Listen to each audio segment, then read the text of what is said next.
there'll be no pollution. I'm so thankful I've decided to change my ways.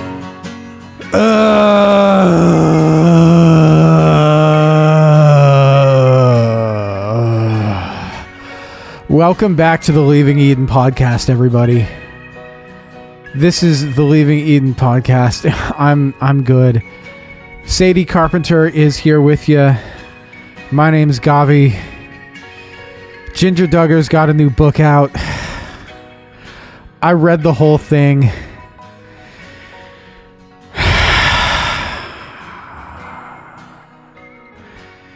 Hold on.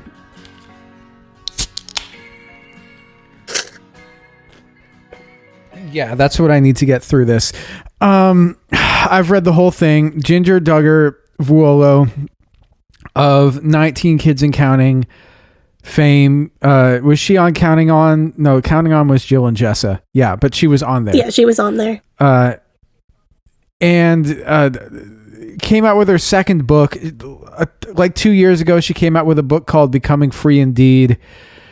We didn't like it very much. It was like a combination personal memoir and spiritual memoir.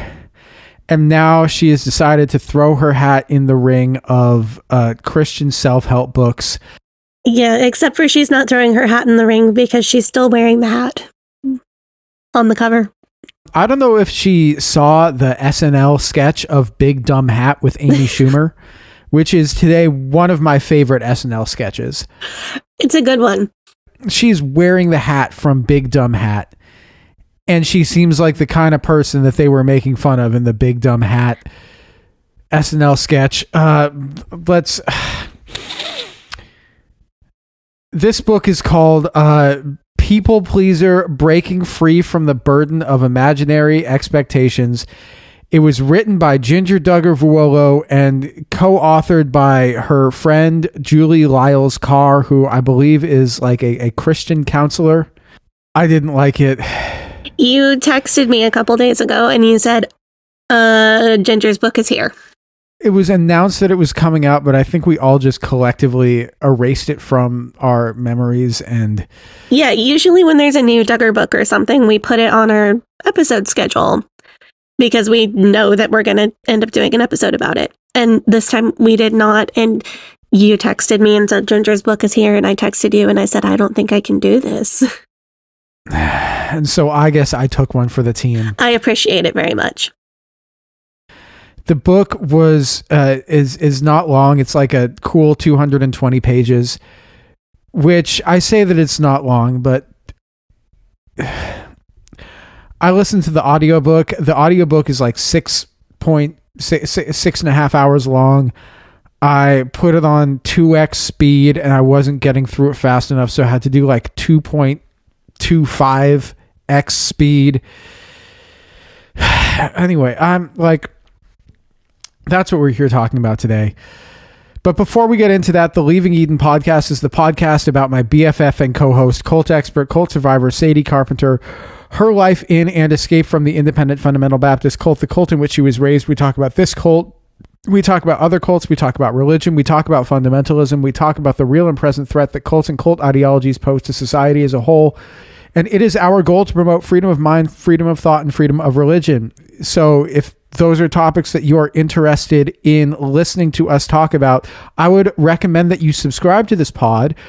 You can also go back and check out our episode that we did about Ginger's book like 2 years ago. Also about a year and a half ago, we did one about her sister Jill's book, which we liked better than we liked Ginger's book. I will say that.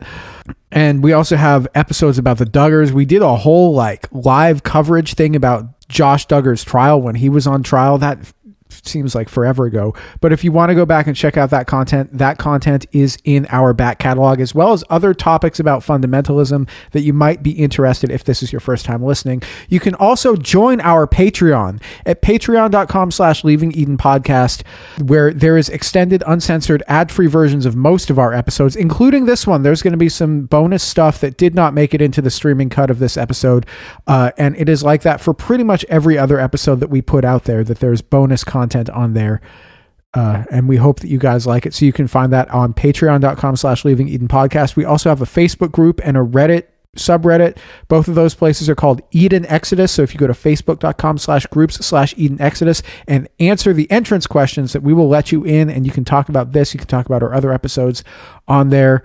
Yeah. And I guess without further ado, it's time to thank our patrons. Okay.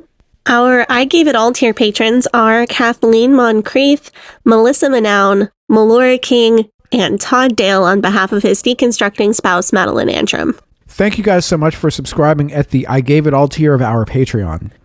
Our Faith Promise Missions tier patrons are Alex P., Allie Allen, Chrissa Walker, Dora J., Eleanor Donahue, Hannah Ross, Hope Norum, Janine Callan, Jana Connor, Jen Kaharski, Jessica Tambo, Jonna, Junie B. Jones, and the B stands for Brat, Kay Terwee, Kristen Marie, Linda Morgan, Madeline Antrim, Madeline Cusick, Maddie the Seventh-day Badventist, Mary Martin, Rob the Methodist, Stephanie Johnson, Steve and Amy, Susie Q, Tara McNamara, 1010, Wes the Cowboy, and Zoe Shuck. Thank you guys for subscribing at the Faith Promise Missions tier of our Patreon. You guys truly make it possible for us to make content like this, keep coming out with content like this, make a new episode every week just for your entertainment and edification. Yeah. And thank you to everybody who supports us financially on Patreon, no matter what tier you subscribe to. And thank you to the people who use social media to talk about us, follow us on social media, share our posts, encourage friends and family to give us a listen. All of those things have a very real impact on us as well. Yeah. Also, recommending our show to your friends and your family, your coworkers, anybody who you know who is interested in fundamentalism, or maybe they're interested in the Duggars. Send them this episode so they don't have to read Ginger's book, because hear you me, boy, it was one of the books to ever exist. In most episodes, we talk about potentially triggering topics, including but not limited to suicide and mental health, PTSD symptoms, and spiritual oppression and abuse, including guilt and shame and fear. There's going to be a lot of guilt and shame and fear in this episode. We also sometimes talk about racism, homophobia, transphobia, things of that nature. This episode, I don't think, is going to be super heavy on that kind of stuff. But if we talk about, bring up a topic that is potentially triggering, we'll make sure that we warn about it. This is Ginger's book, and she doesn't mention her brother by name. She doesn't mention any of the abuse that she suffered as a child. So that it's mostly like clear of that stuff. Just figured I would point that out right now, because I know that is something that people talk about with regards to this family, but that is not a topic that is in this book. All right. Are we ready to go? I am as ready as I'm going to be. All right. Let me crack my neck first, because, man. So 2 years ago, Ginger came out with a book called Becoming Free Indeed. And in this book, she discussed various things of her spiritual journey from the IBLP to now she's, I guess, a Reformed Christian, like a Calvinist. But she tells a story of when she started going out with her now husband, Jeremy.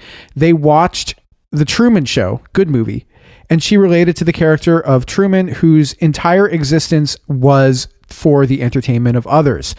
Additionally, in interviews surrounding the release of this book, not Becoming Free Indeed, in the release of People Pleaser, she described that writing and releasing her last book, Becoming Free Indeed, was like a formative act of prioritizing her own needs. And she has spoken about people close to her not having the best reaction to Becoming Free Indeed. Can I read this quote here that she said? Yeah, sure. So this is a quote that she said when she was doing press for the book. She says, "Yes, there were critics. Yes, there were people who were saying very harsh things. There were loved ones that would say things that were very unkind. It was not easy, but at the end of the day, I realized it was the best decision. It was the best thing that I could have done to love these people by sharing truth." Okay, I want to know what the heck she means by loved ones saying things that were unkind. Is she talking about Jill? Because I don't think Jill really came out and criticized this book at all. Maybe in Jill's book there was a little bit of, no, I'm going to tell you the real story, but it wasn't directly critical. I must have missed whoever said something about this book. I think it was probably one of the boys, and it was probably like behind closed doors. That's the impression that I get. That the way she talked about it wasn't like she made it. She's like, people who were close to me said unkind things. I don't think that means they said things in like to the press or to the public. It probably wasn't Jim Bob, because I think that Jinger signed Jim Bob's Sea Org contract, so he's entitled to a portion of the earnings, so he's probably not complaining. And she's technically not under his headship anymore, so he doesn't have any reason to complain for that either. Wow. But she went on to say, that was something that freed me, because the more that I'm thinking clearly through the why behind why I want to speak truth, I need to stand up for the vulnerable. My people pleasing before would never have allowed me to do that. I would have been silent. So that was the press that she was doing going into this. So my impression going into this was, okay, I will approach this book with an open mind, because being a people pleaser is something that a lot of people struggle with. And despite what we think of Jinger and her current ideological bent and religious bent, she does have some credibility to discuss this topic. Yeah, I absolutely agree. I struggle with this daily for exactly the reasons that you were talking about. Ginger's upbringing and my upbringing were very similar. I feel like I might not like her solutions to being a people pleaser, but I would assume that our experiences are pretty similar. When I say that you won't like her solutions to being a people pleaser, I think you're really not going to like her solutions to being a people pleaser. Let's go. Okay, so that's sort of the mindset that I had going to the book, because this is a self-help book from Jinger about being a people pleaser, and the way that she presents it in the title is breaking free from the burden of imaginary expectations. I want you to remember that she's presenting this as a solution to being a people pleaser. This is, and being a people pleaser is a problem that a lot of people suffer from. Jinger specifically suffers from it because she says in this book, and the first part of this book, a lot of it is talking about, in my fundamentalist upbringing, this was something that was important. And when we say people pleaser, I want to define this term, because what we mean when we say it is that you are somebody who by default neglects your own needs in order to attend to the needs of others instead. People coming out of fundamentalism, women especially, struggle with this, but other people do as well. And that's what I've heard from so many people who have written to us, so many people who have talked to, and you can see it in the way that fundamentalists interpret scriptures.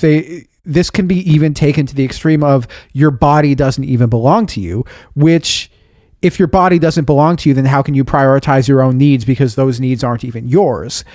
There are also thought-stopping cliches that can be Bible verses that we've talked about on this show before. Things like the heart is deceitful and desperately wicked, which are there to tell you that if you want or desire something, then that want or desire is evil, is sinful, and you need to ignore it because that's the devil tempting you. And you need to do what other people, the church, are telling you to do instead of what you want to do. There's also ones like JOY, which is an acronym for Jesus, Others, Yourself, which is the order of priority that you need to fulfill. I mean, but you can only attend to your own needs after Jesus is satisfied and after everyone else is satisfied. Only when nobody else needs anything can you ever even think of yourself at all, which, if you're in a fundamentalist church, especially if you're a woman, you're going to be busy all the time, so that's never going to happen. I know from reading Jill's book that the children were basically told that all the unpaid work they were doing on the set of 19 Kids and Counting, 18 Kids and Counting, 7, however many kids they had at the time, was part of their dad's ministry. So it was work for Jesus. The kids were the stars of 19 Kids and Counting, and Jinger especially was a big star. She was a fan favorite, but all of the work that she was doing was for Jesus, and the idea that she would ever be compensated for that work financially was not something that would have ever crossed her mind or anyone else's. We know that Michelle implemented a buddy system in their home and parentified the female children at a young age, so Jinger and her sisters Jana and Jill and Jessa were all saddled with an unfair amount of responsibility of caring for their younger siblings, and the expectation was that they would do this just until the time that it was time for them to marry and leave the house, and then they would have their own children to care for, and it would never stop. Additionally, there was sexual abuse going on in the home, which can be another catalyst for people-pleasing behavior. Just want to reiterate, the abuse is never discussed. Josh is never mentioned by name either, and that's Ginger's decision in this book. I take no issue with that decision. I didn't care much for Ginger's last book, but I thought her sister Jill's book, or her Jill's memoir, Counting the Cost, was decent. So the point I'm just trying to make with all of this background info is that I came into this book with the mindset of Jinger Duggar probably knows a thing or two about being a people pleaser, and I'm interested in what she's got to say about it because there's a possibility that it might be good. Spoiler, it was not good. This book is terrible. It's both somehow boring and insane. I just want to jump in here to expound on what you were saying about people pleasing and fundamentalism, because this is absolutely something that affects both AMAB and AFAB people. So both people who are raised as boys in the fundamentalist church and people who are raised as girls. It's a very layered kind of issue because everybody is taught to devalue themselves. Everybody is taught to purposely not have a self-identity. And then it's like a double serving of the same stuff for children who are raised as girls. So I was listening to the audiobook, which is 6 hours and 21 minutes long, but I had it on like 2.25 speed. So I only had to, it was like under 3 hours of actual audio that I was listening to. And I still want those hours back. So I definitely want to stop and thank Gavi for taking one for the team and listening to this, because I don't think I could have gotten through it this week. So I really appreciate that you did that, not just for me, but for all of us. The sound that came out of my body when I saw that book, like I saw the notification on my phone that, oh, this book is out and is in your queue. The sound that left my body, it's not as bad as the sound that left my body when I got to chapter 10 and she said what the solution to being a people pleaser is. Oh no. But it was, oh my God. God. Yeah, because what had happened was I opened my phone and saw that it was there and I was just like, oh, because Sadie and I had just finished researching an episode where we're deconstructing the story of Jonah and the fish, not a whale, and getting all hyped up to record it, and I saw it pop up, and so we're going to record that one next week and come out with that next week. Also, another note before I get into the text of this book is dedicated to Michelle. Interesting decision given the subject matter of this book. There are a few ways to interpret that. Maybe she thinks that her mom has people-pleasing tendencies and she wants her to read it.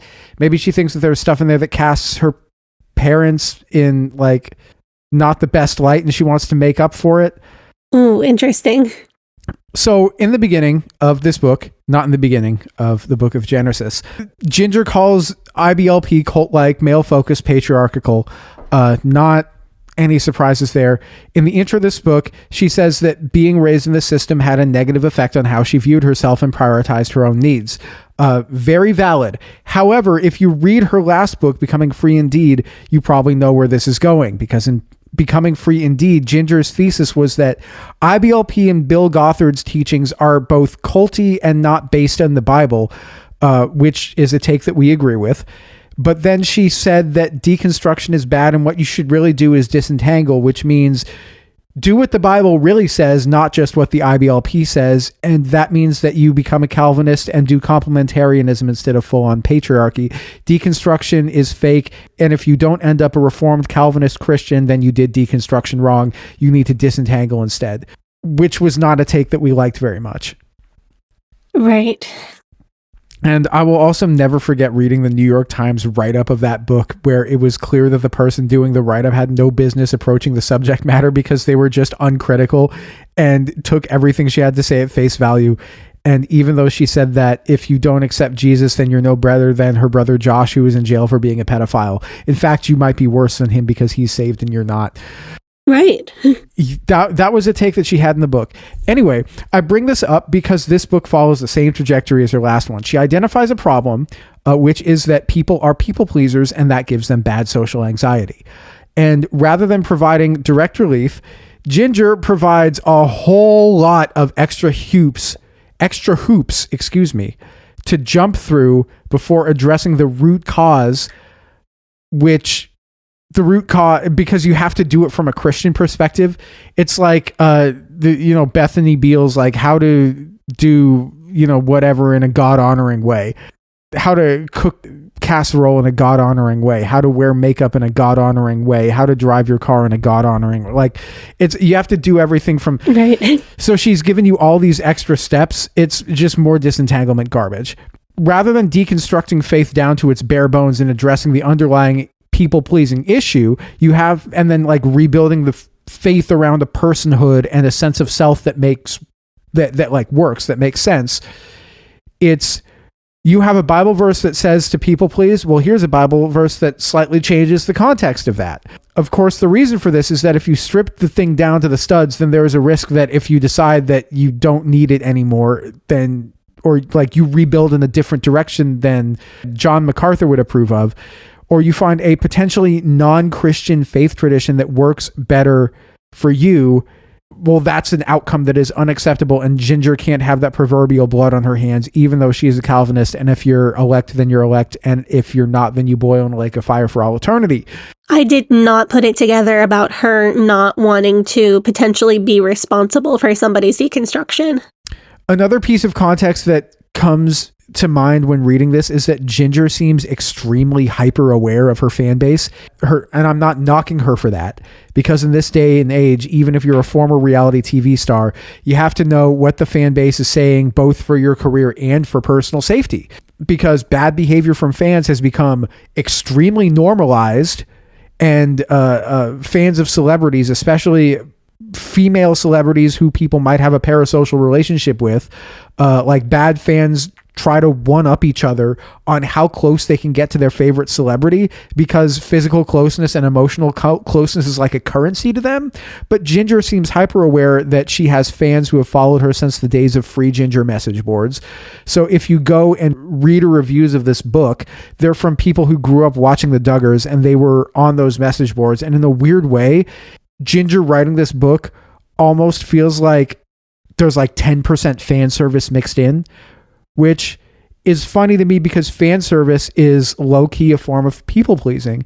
But according to Jinger, that's A-okay. And when we get to the end, chapter 10, when she reveals her solution, I'll tell you why. Oh, no. Before we get into like the bad stuff, what Jinger does do a good job of in this book is identifying ways that a fundamentalist upbringing can turn somebody into a people pleaser. What she does not do a good job of is providing concrete ways in which to get through that. And there is a reason for that. As we know, Jinger is now a Reformed Christian, as I brought up earlier. And for those that don't know what Reformed Christian are, they're Calvinists, which means they believe in predestination. And it's part of a belief system in which God has already chosen who gets saved and goes to heaven as part of the elect and who doesn't. Like before that person is even born, God knows if you're going to heaven or not. And with that in mind, it seems to me that the ability to deal with the anxiety associated with being a people pleaser is also tied to the idea of being one of the elect. This book represents trusting God and accepting Jesus as your savior as the only viable way to get through that. And it even goes far as to present being a people pleaser as a sin. Like she straight up says, being a people pleaser is a sin. Oh no. Yes. Oh yes. I mean, it's something that you have to be absolved of by Jesus. And the only way that this can happen is from Jesus. And you get later and later and later in the book, it becomes more and more clear that getting through Jinger's process of people-pleasing recovery is directly tied to your salvation. And if this doesn't take, then there's a decent chance that you're not one of the elect. Once I get to chapter 10, the reasoning behind this will make itself very apparent. She's got the right idea on how people who were raised fundamentalist become people pleasers, but some not great solutions to that. Right. She literally says being a people pleaser is a sin. I don't care if people get mad at me for it. Okay. I did just want to input here, like since we're talking about Reformed and Calvinist theology, we are aware that there is a whole range within Reformed and Calvinist theology. And there are people that believe it and practice it in very different ways. So not everyone who's reformed is, well, you're not one of the elect. Guess you just go to hell. Right. We did an episode on this, I want to say like 2 years ago. Yeah, when it was after Ginger's first book came out. Yeah, and we decided to explore this theology. And we had listeners who are Reformed Christians, or we had one listener who's a Presbyterian write into us and explain the 5 points of tulip Calvinism in a way that to me made sense, and said, okay, well, you can be a compassionate and like good religious person based on this idea, and it doesn't turn you into like well, you're not one of us, you're an NPC, go to hell. Yeah. It was if you want to go to heaven, then you get to go to heaven. Then that means that you're one of the elect if you want to go to heaven. When you like, that was kind of like the take that this person had. I'm like, well, that makes more sense. And the total depravity teaching was like, well, the world is messed up, and that's the total depravity. You can see it out there in the world. Like, and that made sense to us. It wasn't like I just wanted to clarify that before we come off as bashing all people who practice any kind of Reformed theology. The specific Reformed theology that they practice, John MacArthur's church, is not one that we would describe as compassionate. We would describe it as particularly negative, especially when it comes to issues that are important to us, like LGBTQ people. Yeah. Anyway, I feel like I'm rambling, but not as much as Jinger does in this book. So the last book was basically, I was in the IBLP until I started going out with, until I started courting Jeremy. And then he told me that the IBLP was wrong and explained to me that it wasn't biblical. And he was right. So now I believe what Jeremy tells me to believe instead of what Bill Gothard tells me to believe. And this book starts out no different. I'm going to read a quote from the book. Oh boy. Okay. So Jinger says that the IBLP religious system was at the core of how I saw myself and how I judged myself. The echo of that system's demands would ricochet off the edges of my soul for years, inflicting damage that at some level I could feel but couldn't see, until I experienced the healing medicine of gospel grace. Where did that change begin? Enter Jeremy Vuolo. What? Yep. Is that an actual quote? Yes. Like, enter Jeremy Vuolo? Yes, she says, enter Jeremy Vuolo. You've got to be kidding me. No, I'm not kidding you. So the quote. I'm not kidding you. I experienced the healing medicine of gospel grace. Where did that change begin? Enter Jeremy Vuolo. If you read her last book, it's, oh, well, I was obeying all of these rules for the religious system I was raised in. Jeremy came in and told me that that wasn't really in the Bible, and then he showed me the actual Bible, and now I actually know gospel grace. And that's kind of her takes. And so Jeremy is literally the one that showed her the way out of the IBLP. I kind of think she thinks Jeremy is God. Oh, like Mary Cosby? No, more like patriarchy, your husband is the form of God thing. Is this like the female version of being a wife guy? I'd say it's far worse. Unfortunately. The way that Jinger presents this book is that it's like an offshoot of her last book. In the process of writing her, forced her to look at her life from an outside perspective. And when she did that, certain patterns started to appear.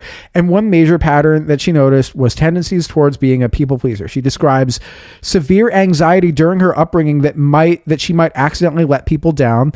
And the possibility of this was something that she deeply feared even into adulthood, after she had left the IBLP, when she and Jeremy were married and they were the young pastor and pastor's wife, and they were living in Texas.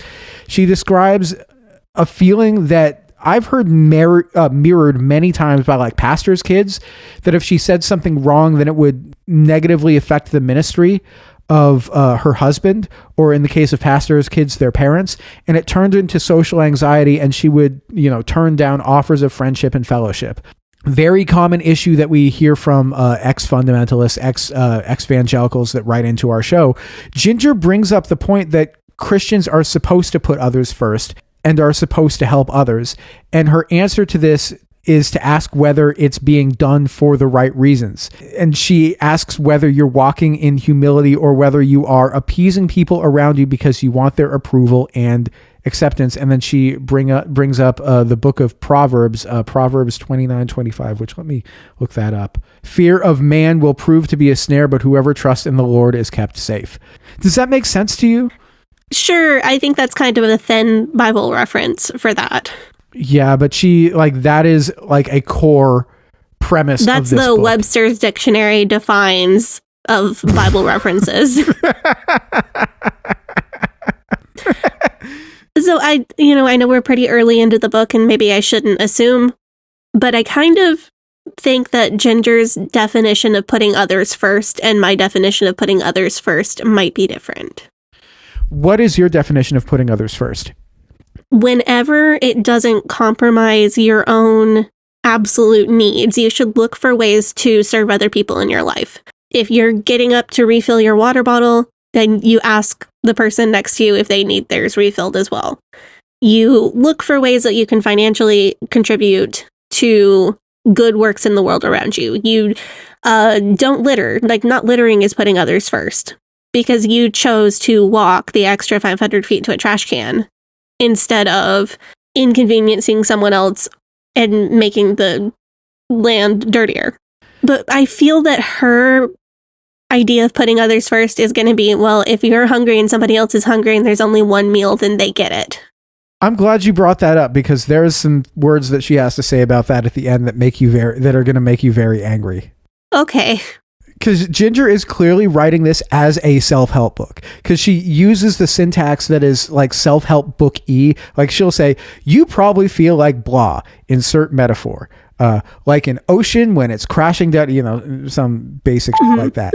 When X gets you down, you feel like Y. When that happens, I just have to remember that the Holy Spirit will free you from this difficulty. Like Jesus said, blah, blah, blah, blah, blah, Luke chapter 3, which, is fine. But then also because she's writing it as a self-help book, but I don't understand who the audience is that this is for. Like we talk about people who have left the IBLP or extreme patriarchy and are dealing with people-pleasing issue that Ginger is discussing. Like, sure, a decent amount of them will spend some time in a religious space that is probably similar to where Ginger has parked herself now, but the majority of these people, this is like a stop. This is temporary. This is not the final one. If you're a man and you're in this space, you're not going to be reading Ginger's book because you're a man and you're not going to read Ginger's book. But if you're a woman, you're more likely to deconstruct further because women deconstruct further than men do. We know this because if you look at the rates at which young people are leaving the church, women are leaving the church faster than men are. So you're not going to be reading Ginger's book. You're going to get out and you're going to find us, or you're going to find Eric Skwarczynski, or you're going to end up writing the deconstruction content way further than where Ginger has planted her flag. So that makes me wonder who this book is actually for. And I think it's for people who are more fundamentalist than Ginger is now. People who look at where she is now and see her as like a moderate, and maybe it's like a bridge to them. It's also for people who have been, I guess, watching Ginger since the free Ginger days, because those people are going to buy whatever crap she sells and say, oh, look how good she's doing now. These are people like that I see writing reviews and they're saying, this is a good self-help book, but it's not for me. I don't need this advice. Other people need this advice. And if you look at the Amazon reviews, that's what a lot of the people who are writing the Amazon reviews have to say, because they don't have that life experience. I actually had a conversation with Eric Skwarczynski about this because he was also reading this book. And he said that he thought the information in here isn't all bad, and that it's good that it's getting out there because people who read this book aren't going to listen to him or us about these things, but they might listen to Ginger. Yeah, I agree with Eric, and I hope there's also another demographic that she's reaching with this. I'm hoping that this book is getting into the hands of like Southern Baptist soccer moms, because I've seen that same people-pleasing, self-deprecating, self-sacrificing bent come from a different combination of religion and sexism than the one that Ginger grew up in. That like overly self-sacrificial philosophy only for women, it can come from different places outside the IBLP.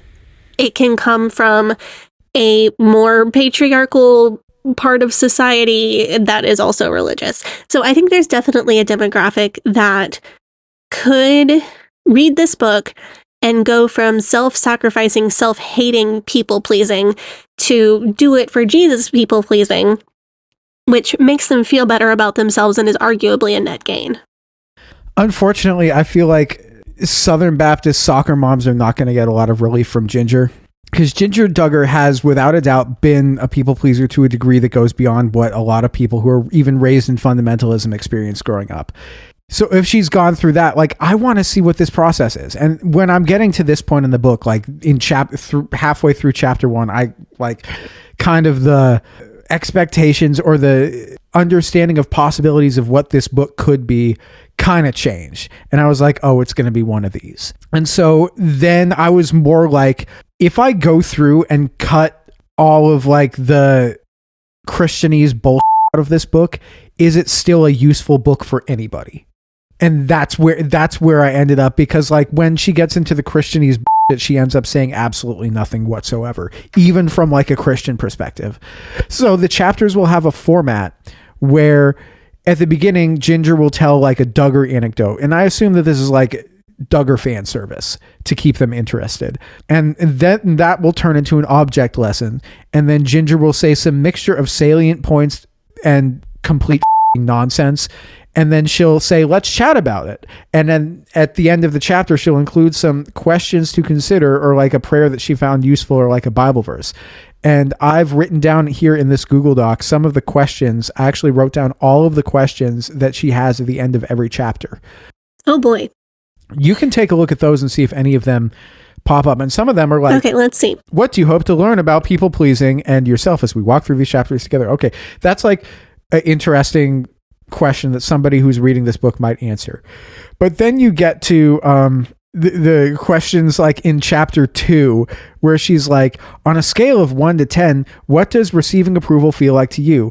And then, if you are a follower of Jesus, how are you seeking God's approval? If you're not yet a believer, what have you heard about God and his acceptance of you? Does it sound like you can earn his approval through good deeds? Do you pop into a church for service every Easter or Christmas thinking that will earn you some points? Why? Yeah, this is a part of the chapter 2 people pleaser assessment. Yes. Oh my goodness. So there's one of these questions where I feel like she almost gets it right, because one of the discussion questions is, has anyone else ever referred to you as a people pleaser or similar phrase? Helpful, compliant, easygoing, laid back, cooperative, peacemaker, caregiver, self-sacrificing, generous. Like, yes, those are adjectives that people use for people pleasers and codependent people without boundaries. Sometimes those adjectives are used about people who are people pleasers, codependent, struggle with boundaries, in order to encourage them to keep up the same behavior. I can't wait till you hear what Jinger has to say about boundaries, but that's not until the end of the book. That's not until like after she reveals her solution. Is she going to define what boundaries are? Maybe. She might define what boundaries aren't. Okay. So let's see. In chapter 3, it looks like she's talking about restoration and being restored to a right relationship with God, being created for community. Do you maybe want to talk about the chapters and then put in the discussion questions? Yeah, sure. Okay. Well, do you want to take an offering? Yeah, let's take an offering and then I'll get into chapter 2, okay? Okay. Hey, Sadie here. If this is your first time listening to the Leaving Eden podcast, make sure you go back and check out episode 57. It's a primer episode for new listeners. That episode tells my personal story and gives you all the terms and information that you'll need to know going forward. Also, check out our cult true crime series, The First Family of Fundamentalism, so that you can get the whole cult story. If you like our show, you can support us by joining our Patreon, where we have extended and uncensored episodes as well as other bonus content available. You can also join in the discussion in our Facebook group. That group is called Eden Exodus. Tell a friend, tell a family member, tell your worst enemy.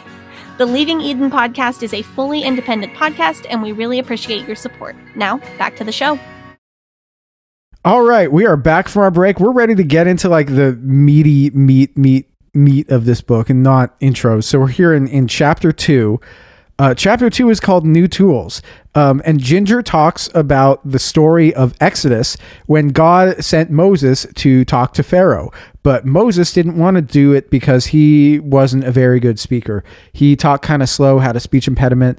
And Aaron went instead because he was a better speaker. So Jinger says that she is like Moses because she is afraid of what people will think of her, and she would rather sink into the background, which I don't really think that was the characterization of Moses that I got from that story.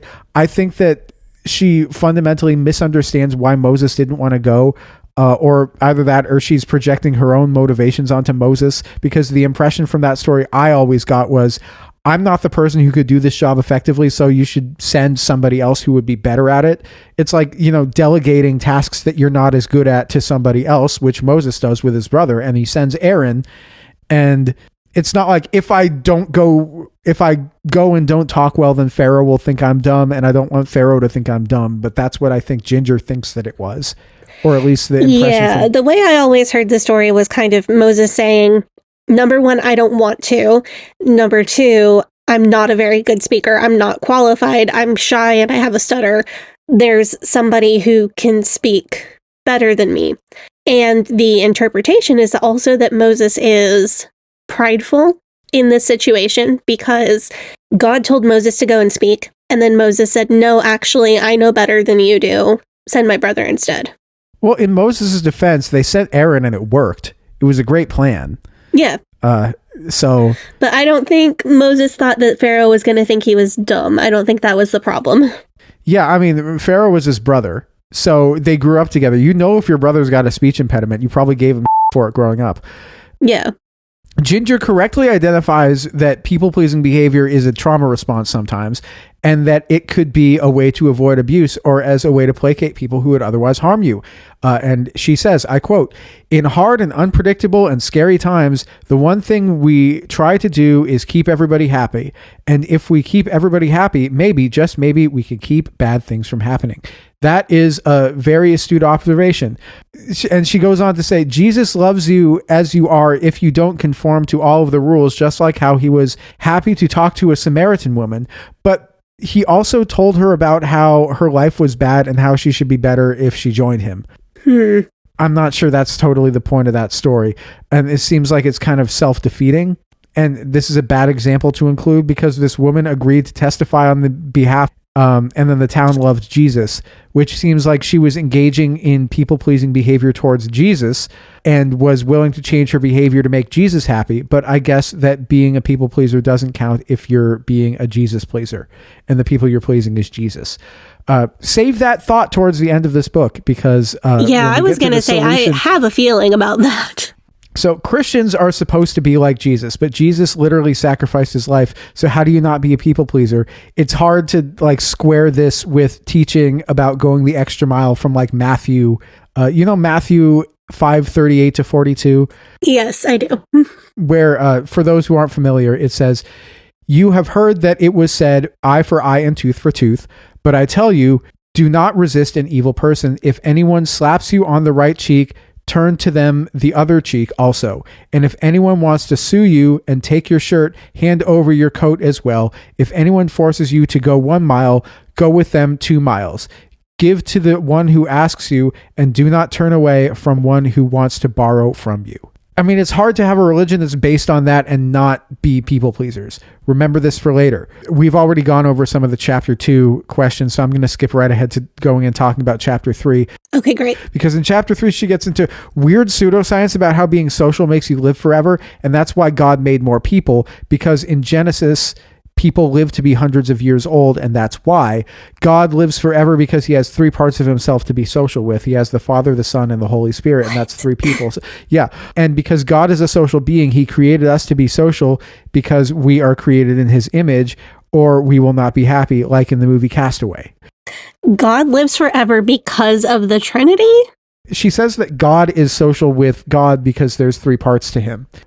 I don't know, I'm imagining God sitting up on his couch in heaven and he's like, "Oh, hey, or God the Father is up on his couch hanging with the Holy Spirit, and he says, oh yeah, the Son's coming over soon, and then we can play Xbox together. See, I saw it more as like a nesting doll situation. So God the Father is sitting on the couch bored by himself, and then he remembers, oh yeah, I've got two other guys, and they both just like the Holy Spirit and Jesus just like pop out onto the other sides of the couch. I don't know. She made it seem like there's 3 people up there hanging out together, just like cooking, like the members of Rush or like Dr. Manhattan. Yeah, this might Watchmen. be brand new Trinitarian theology. Ginger is out here inventing theology. I'm about it. Go off, Queen. I know in scripture, like there are definitely places where the Father said to the Son, do this thing, or God sent the Holy Spirit to do that thing. There is a scriptural idea of conversation between the 3 parts of the Trinity, but I wouldn't call it socializing. I think God socialized with the angels. She literally says that like God is a social being. That's why there's 3 parts of him, and he lives forever, and being social helps you live forever. Then why was God living for like literal eternity before he ever made the earth? I'm not sure that this isn't like a Gothard hallucination that she retained in her brain for some reason. This seems like the type of that Bill Gothard would write. Like, did you get this fucking wisdom booklet? Like, I can definitely think of verses where there are conversations between 2 or more parts of the Trinity, but socializing is a weird word to use for that. She says socializing. Mm-hmm. Is odd. I don't know. Is this heresy? Does this go against the Nicene Creed? No, I don't think so. I don't know. This is weird. This feels like a religious hallucination. But she goes on to say, not only is relationship with God, our Creator, broken because of sin, but our relationships with other people are broken. If we are to have any hope of repairing and returning to a place of thriving relationships, then we need to make things right with our Creator.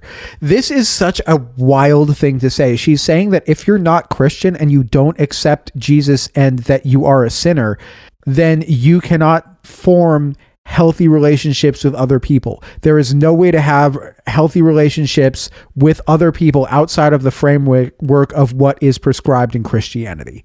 That is what she is saying here. So you can't have read that quote again. Hold on. Yes. Not only is relationship with God, our Creator, broken because of sin, but our relationships with other people are broken.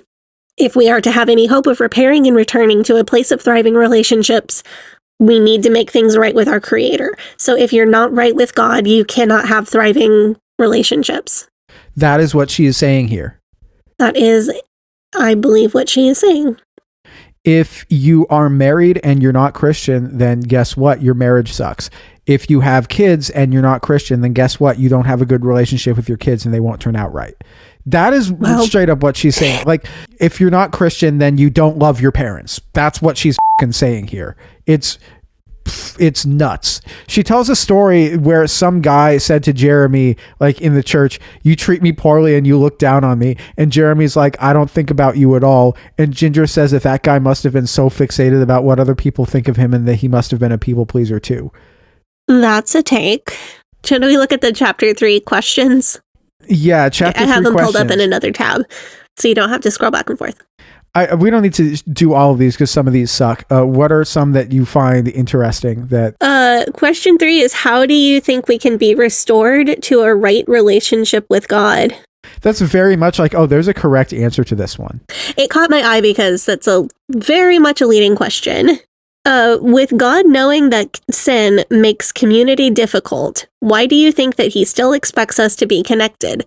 Why do you think he created us to need each other? That's an interesting question. There are times in this book when she accidentally snaps, and I'm like, that's an interesting question. That's philosophically like interesting to ask and to hear people talk about. Sure, you could go, if you were going to think from a more scientific and Christian perspective, you could say that in most parts of creations need each other. Like almost all animals, the babies need the parents. And a lot of mammals, the babies need the parents for significantly less time than human babies, like thinking of giraffes or horses that are able to walk an hour after they're born. But you could point to the rest of nature. There are plants that need each other. Plants need bees. Trees need moss. And rhinoceroses need the birds that eat the whatever off their back. That's a thing, right? Looking from a perspective, if you were gonna, you could say, well, there are things that demonstrate need for each other in all of nature. And then you can go with either, well, it evolved that way, or you could go with God made it that way on purpose. But I think it's like the question, why does God expect us to be connected to each other, is maybe not the right question. Because if God created us this way on purpose, it's more than like, oh, we need friends. It's more like, oh, the entire human experience is dependent on other humans.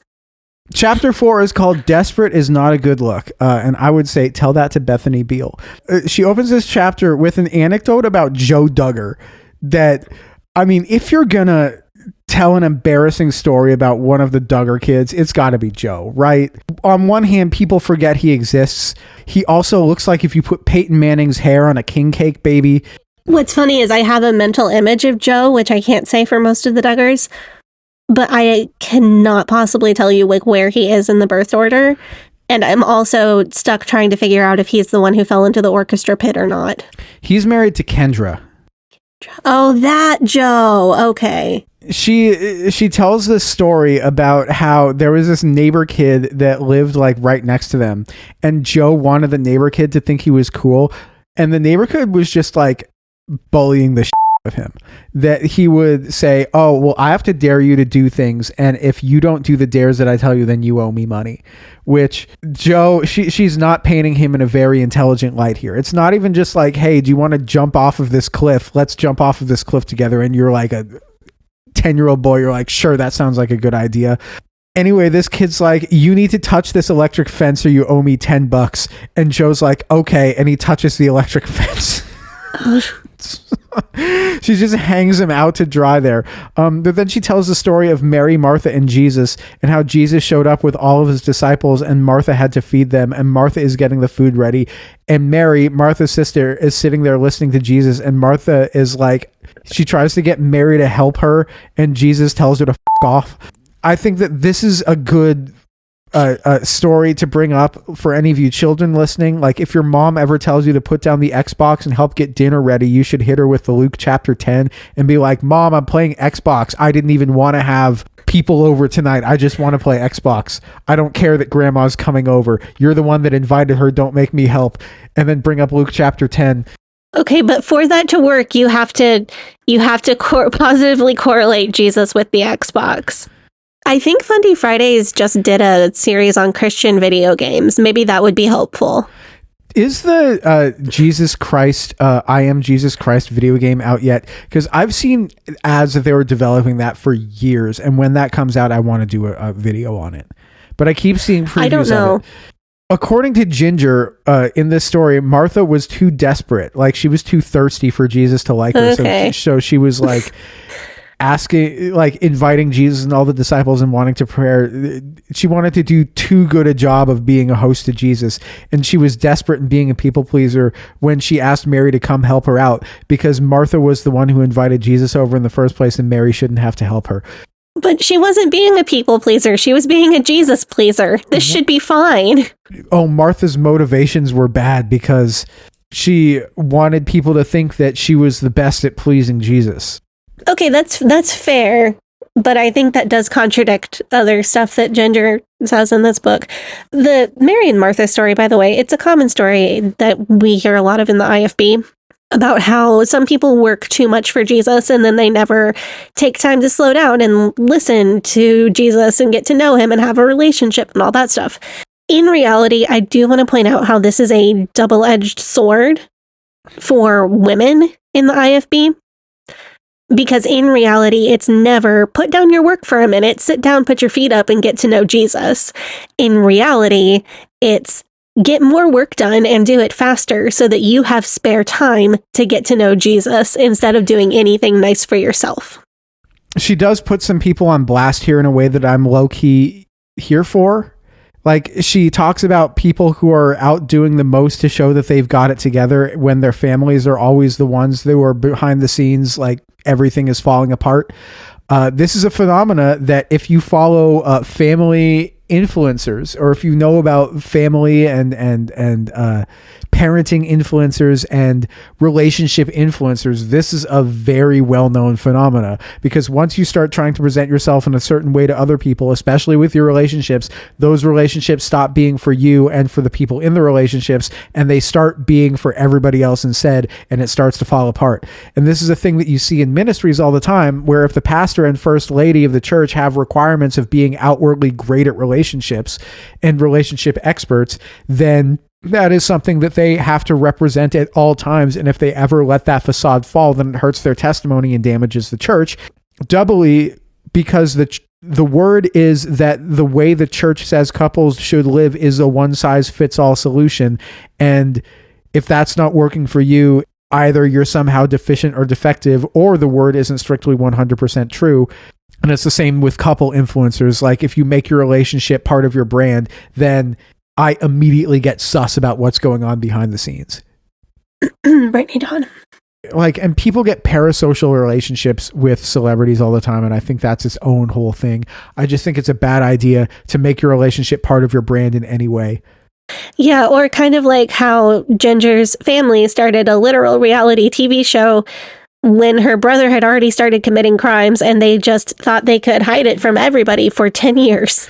What I think is funny is that she talks about people acting some way in public and it being bad behind the scenes. There is no implication that she thinks that applied to her own family. That she, like, there's zero self-awareness there. Wow. Jinger writes about being afraid that people will judge her because her house isn't clean enough and her friend's baby is eating Cheerios off the floor. And I get the impression from Jinger that she has a lot of anxiety stemming from the fact that Christians are judgy as hell, and she's worried that somebody is going to come to her house and see that she drinks pasteurized milk and not raw milk, or that she has the wrong car seat, or that she feeds her baby formula or something. And then this just seems like a toxic environment, and she doesn't have much advice about it except for don't worry about it. Yeah, don't worry about it really doesn't work for me as a person with anxiety and a person who does have a fear of what people think of me. But I will tell you what does work for me. Science. For example, you mentioned car seats. I know that every single car seat currently sold legally in the United States has to meet or exceed the same safety regulations and pass the same crash tests. That means the $50 car seat and the $500 car seat are working by the same rule book.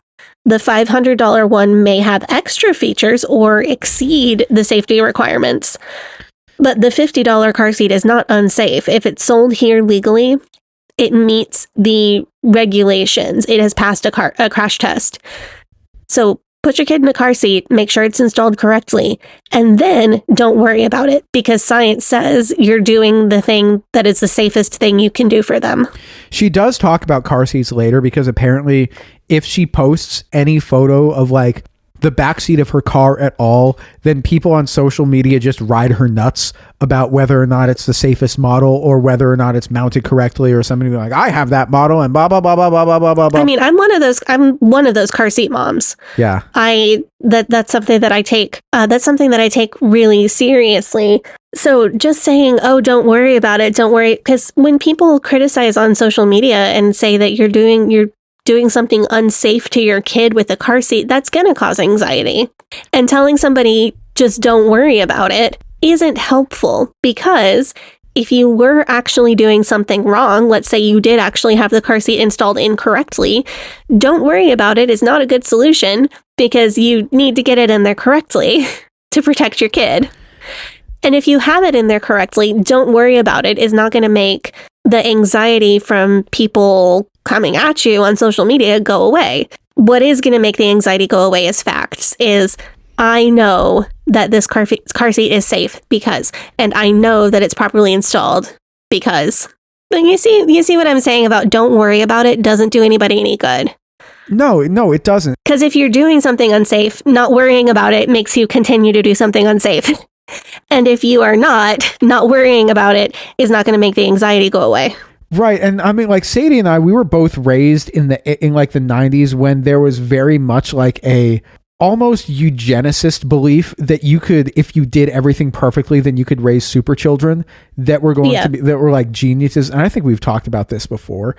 Jinger talks about this later, that people are always comparing themselves to each other online.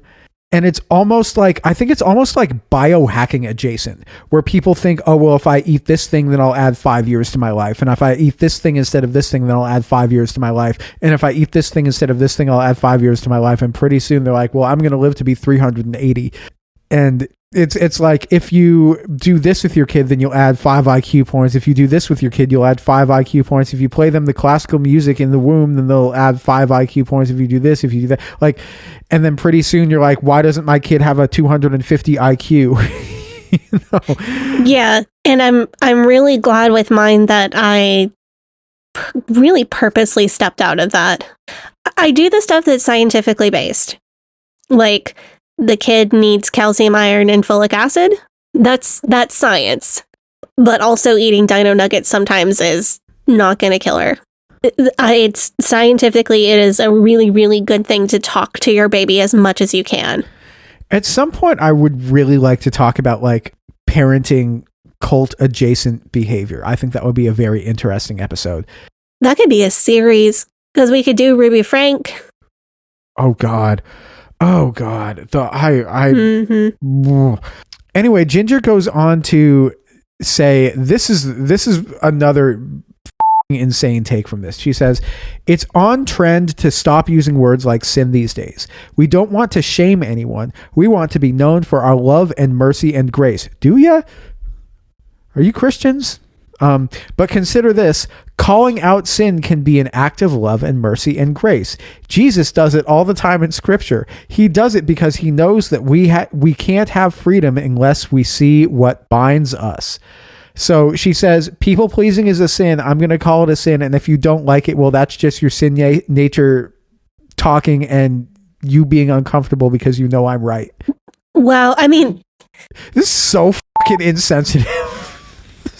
This is some self-hating shit too. it is, because like from a Christian perspective, I'm not saying that it's impossible for the church taught me to do this thing, but then I later found out that it's a sin. Like, that's possible, right? Yeah. My church taught me homophobia, and if I were going to classify things by the Christian taxonomy, I would say that homophobia is a sin. So it's not impossible, but it's like so blamey. Like, the church taught you your entire life to be a people pleaser and indoctrinated you into this so thoroughly, but if you're still doing it, then you're sinning. There's no like compassion. Like, the only way that like it computes in Ginger's brain for her to say, I need to do something differently, is if she computes in her brain, actually it's a sin. Yeah. So I can't do that thing anymore. Like, and I think for some people, that's how it's going to compute in their brain. You just have to tell them, well, XYZ thing is a sin if you do it for this reason. And then they'll be like, oh, well, now I have to change this behavior because God doesn't want me to do it. Like, saying God doesn't want me to be a people pleaser is different than saying being a people pleaser is bad because it stresses you out and it damages your relationships. Okay, well, a lot of people are stressed out and they have damaged relationships. But if you say God doesn't want you to do this thing, oh, well, now we're cooking with gas. The discussion question for chapter 4 is, what do you feel like you've been pretending at? Which I think is really like highlighting Jinger may feel imposter syndrome. I think she does. I think there's also a lot of like, because she lives in Southern California. She lives in like Santa Clarita, which is LA adjacent, but it's like a suburb. Like, it's the very suburb, like it's LA, but the suburbs. And I think a lot of it is that she sees like Southern California influencer behavior. And she's like, I don't know. I don't like it. Yeah, that sounds tough. But she does like living in Southern California because apparently the food there is good and there's fun things to do. We're going to go to chapter 5. Chapter 5 is called Trading Down. In this chapter, Jinger, she goes and tells a story about Jacob and Esau and how Esau basically traded his birthright for a bowl of soup, which is one of the worst trades of all time, I think. we can. Yeah. But in this chapter, Ginger tells a story about being in conversation with people who make offensive jokes, and that the people pleasing instinct in her prevents her from calling out bad behavior or derogatory comments. And she says that this is an example of what she calls trading down, because she is preserving a friendship or a relationship rather than doing what she should do, which is protecting the vulnerable, which I think is an interesting and somewhat good sentiment. However, I get the feeling that the offensive jokes is more of an issue that she would have with like rudeness or coarse language that she doesn't approve of, rather than actually being discriminatory or derogatory. Just because I know about the church that she goes to with John MacArthur, and there's a lot of language in that specific from that guy that is discriminatory or derogatory, and I think that if you called that guy out on it, then Ginger would have a problem with it. Yeah. So I agree with the concept, although her examples of unacceptable and acceptable jokes might be different from mine. I would also point out that protecting the vulnerable is only one reason that you might want to break up a joke that's not appropriate. So if there's a joke that's not appropriate that's being told in front of a person who it could potentially harm, that would be an example of protecting the vulnerable, to step in and say, hey, that's not okay. Because then the person who is vulnerable doesn't have to do that on their own. They know that you are an ally. You will help keep them physically safe if need be. But if the joke being told is not in front of somebody who is directly harmed by it, I'm not saying that you shouldn't interrupt or shouldn't say something, but there are reasons other than protecting the vulnerable. Even if there's nobody there to protect, there are still good reasons to interrupt that kind of joke. I think it's crazy that Ginger is coming out here in favor of cancel culture. I also noticed that Ginger is giving like 0 actual tips for how to deal with this. Is that correct? Yes. And there's like different techniques that you can, like, if you don't want to address it in the moment, you could always pull that person aside and say, hey, look, that thing that comment that you said, that joke that you made, I didn't think it was funny, XYZ reason. Just like that's a good way to handle this. It really depends on the situation. It depends on the relationship that you have with the person. Yeah, but who is potentially being harmed? How bad was the thing the person said? What positive change are you hoping to affect? Like we absolutely support standing up to that kind of inappropriate behavior. Do it in a way that makes sense is the right. And Ginger just says, well, you need to not be silent. Don't be silent. Do something about it. But she doesn't really tell you what to do. So I wanted to offer a tip that works for me, if that's okay.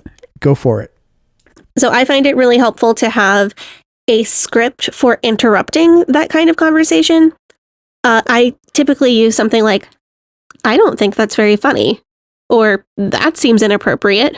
Because what Ginger seems to be advocating is just, well, if you notice something that shouldn't be said being said, come up with something to say. Just say something. And that is not going to work for me, because I will not be able to have the courage and the clarity to say something if I don't know what's about to come out of my mouth. And a lot of times, if it's an uncomfortable situation, having practiced something before and knowing how it feels when it comes out of your mouth is easier than just trying to think in the moment. Right, and know what's gonna come naturally to you and in your voice. So I think that this is actually kind of a good example that she brings up, but I don't think that she thinks that bad comments are the same things that we think are bad comments. She talks about how maintaining a facade to preserve what people think of you over being true to yourself is not a good exchange. Like, this is an example of trading down. The problem with this is that this is also the person who says that the only way to be true to yourself is to find yourself in Christ. So if you're somebody who has to maintain a facade because you don't believe as hard as you think you should be believing, and you go along with things because you don't want to rock the boat, then the way that you get out of this is to be true to yourself and your beliefs. But that is invalid, because that might end up with you possibly deconstructing or not believing as hard as you should. There's a bit of just kind of a catch-22 here.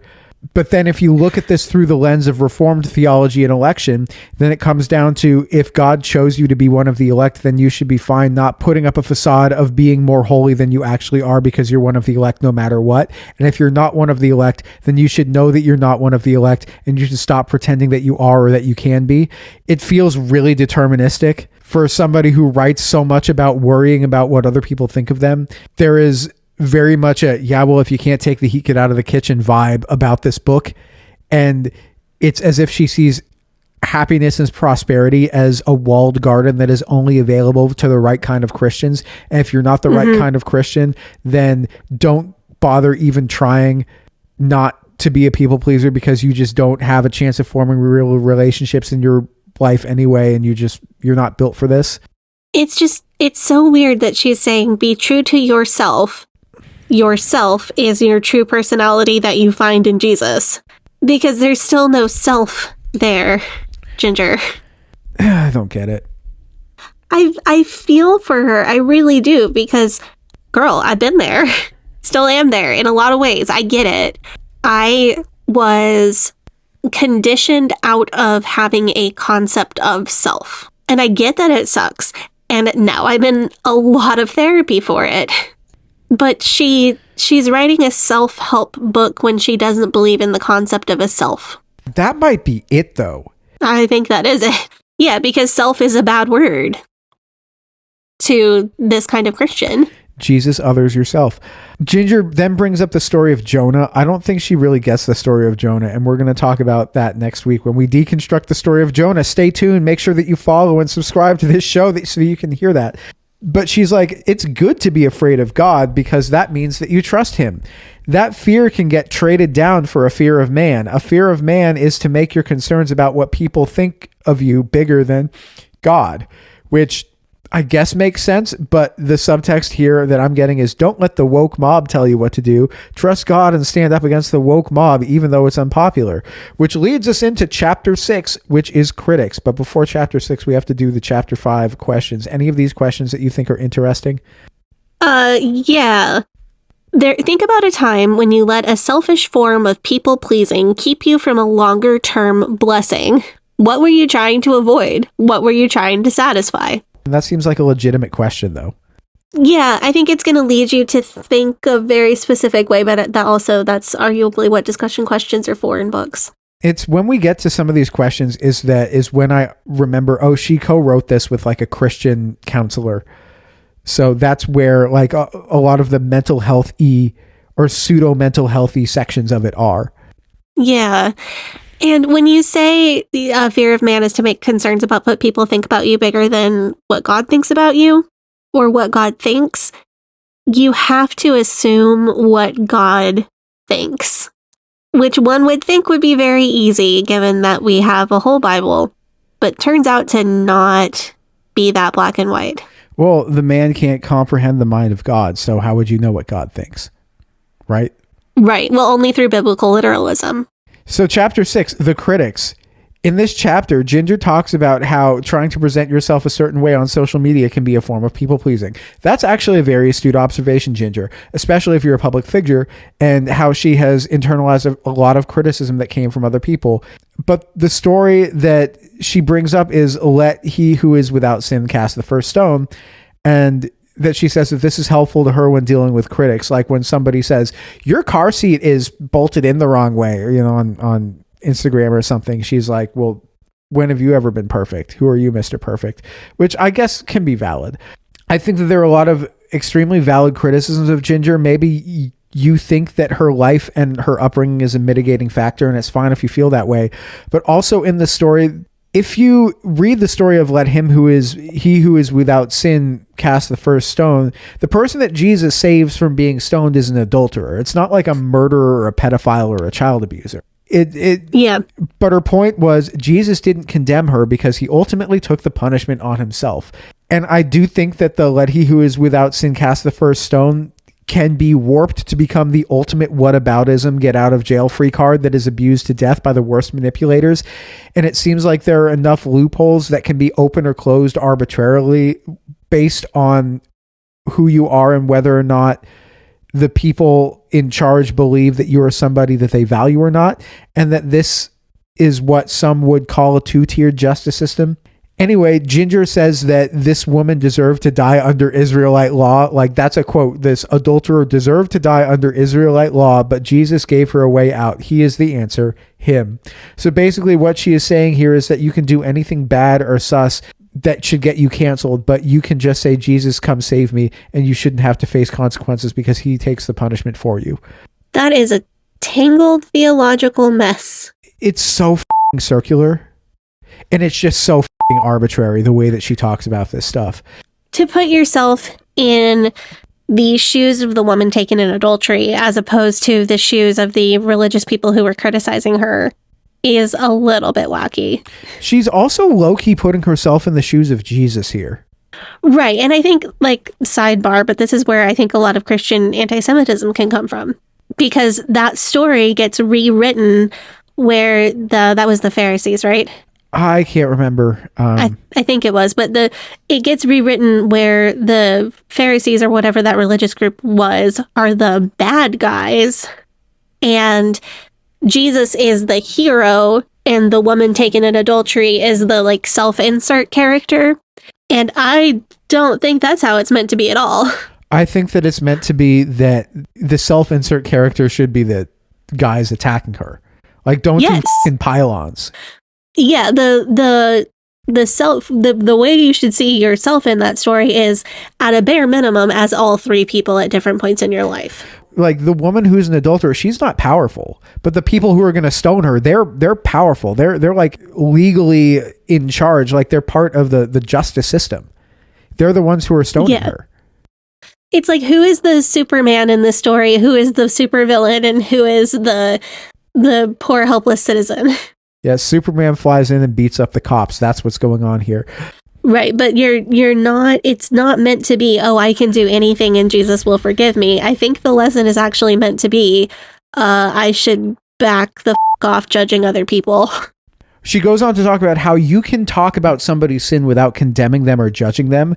And that's weird to me, that you can talk about somebody being a sinner without condemning them or judging them. Because I think that calling that saying that something is a sin, like Christian religion is based around you are a sinner, therefore you are condemned unless you have Jesus.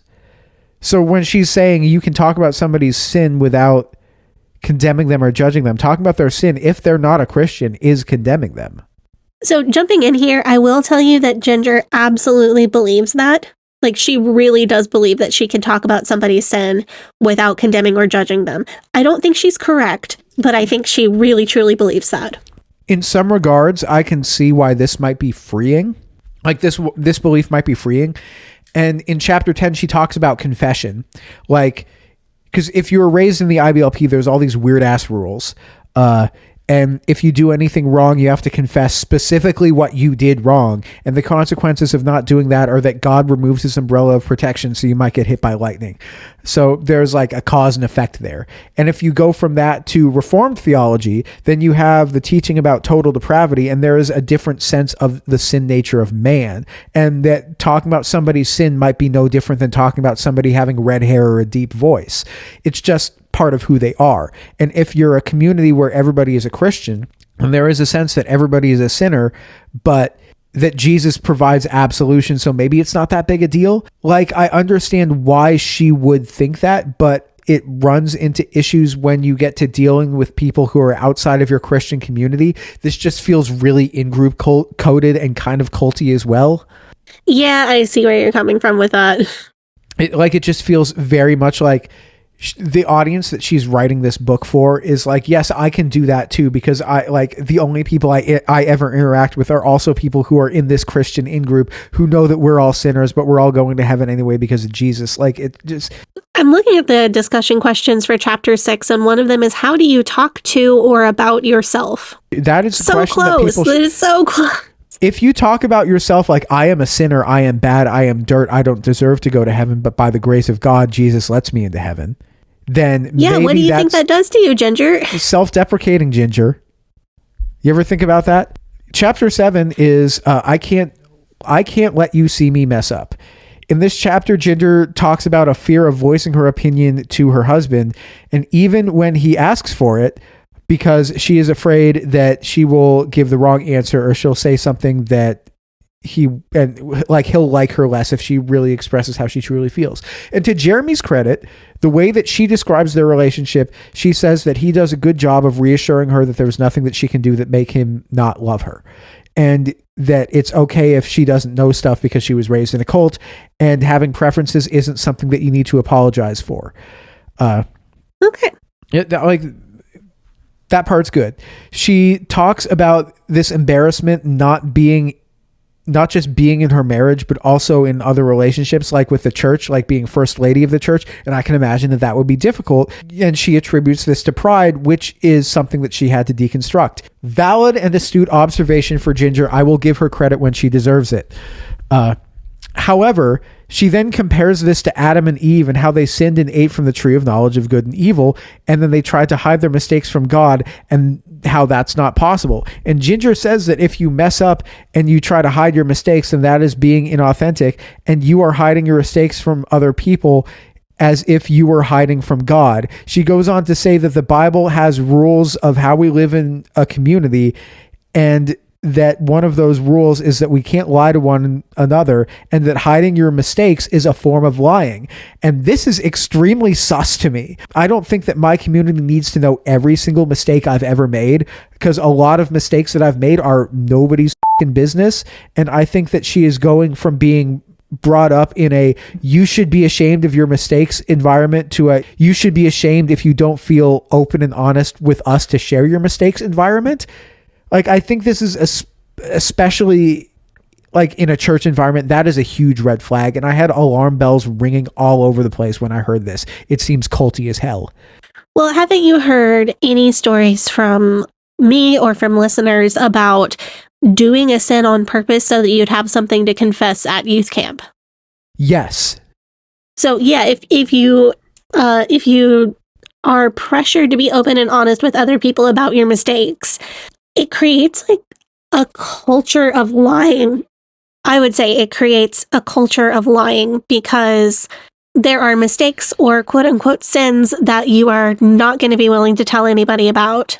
So one thing that people often do is make up a sin that they didn't do and lie and say that they did that sin so that they can confess it, so that they have something to confess, so that it appears that they're being open and honest with people. And the next time, could you say, I lied about the last sin, I didn't do it, and I just made... Is that something? Yeah, and then the next time after that, you could say, I lied about lying about the last sin. It's just a cycle. Right, and it's... I think what I'm pointing out, what I'm trying to demonstrate is that this kind of theology creates a culture where people are primed to lie and be dishonest. It feels like it also creates a culture of distrust. Right. Well, you know that you're lying about all kinds of shit. So you assume that everybody else is too. I especially think like growing up this way as a child can have an effect on a person where, you know, when I f something up, if I, you know, forget to pay the phone bill or ding the car on a shopping cart at the store, I make some kind of small and annoying but fixable mistake like that. My instinct is to try to cover it up and fix it on my own. And I think a lot of that goes back to the perfectionism of fundamentalism, because I don't trust other people to forgive me for messing something up. I don't trust other people to be a safe place for me when I've messed up. And it's just the culture of not being honest with yourself or other people just spirals out and reaches every part of life. And now I'm in therapy. She goes on to say that we need to be brave enough to leave our arrogance and pride at the door when we enter into a relationship with the community. And I have a huge problem with the framing of it this way, because there is so much the way that she talks about it, there is so much pride affiliated with the I've checked my ego enough to expose my insecurities before you, and if you're not willing to do that, then clearly you're not as mature as I am. That's the vibe I'm getting from here. Like, do you know people who say, oh, it's like, oh, I practice radical honesty? Do you know those people? Yeah. But they're actually just yeah. and they've intellectualized making other people feel uncomfortable and being mean so that they can get what they want. And if you have a problem with it, then you're just not as intellectually or morally good as them, and they're, morally superior. It's like some A-tier Portland Jinger made it about Jesus somehow. This is like a huge red flag. Free Jinger. One of the questions is, what do you think about the connection of people pleasing and pride, which I think is the connection that she's making to say it's a sin. That's like, okay, whatever. The questions for that chapter are not that good. But speaking of how you like to use science to, help with the anxiety, she gets into some, in chapter 8, arguments are not rejection. Jinger gets into some 1940s pseudoscience about personality types, and one of those personality types or metrics on which somebody's personality can be measured is agreeableness. I don't know if this is like Higgs, what is it? Higgs boson? No, Myers-Briggs. Myers-Briggs. It's one of those things. She talks about growing up and being agreeable was something that she got validation for, and so that being agreeable and not starting or engaging in arguments helped her win approval. Very valid. She tells a story about having a bad Airbnb experience and not wanting to upset the house's owner, and that Jeremy has to tell the house's owner that they aren't going to stay there, which is awkward, and Jinger feels super uncomfortable because she doesn't like upsetting people. Uncomfortable situation. They handle it. They feel bad afterwards, but then she goes to talk about how Jesus wasn't afraid of confrontation, and he didn't need everyone to agree with him, that it is enough to love everybody, tell the truth, and be honest with what you think. And if they don't like it, then they don't like it, and you can agree to disagree. This chapter, I think, is actually pretty good, and the spiritual passage makes sense with the point that she's trying to make. I mean, if she is saying Jesus would confront the owner of an Airbnb and say that he was not going to stay there because it wasn't an acceptable condition or wasn't the way it appeared online or whatever, then I think she's really saying something there, because the way that most Christians portray Jesus is that he would just deal with the Airbnb not being okay. And I don't hate her take on that. The way that she talks about it is that this was like a few months after they were married, and they just wanted to get like a weekend away, and they got an Airbnb that was very expensive, and they assumed that they were getting the whole house to themselves, but they were actually just renting one room, and they were just like, how is it this expensive if we're just getting one room? And they decided not to stay there. And it was just like the fridge was like, they get in there and there's like people there hanging out, and they're just like, nah, this isn't it.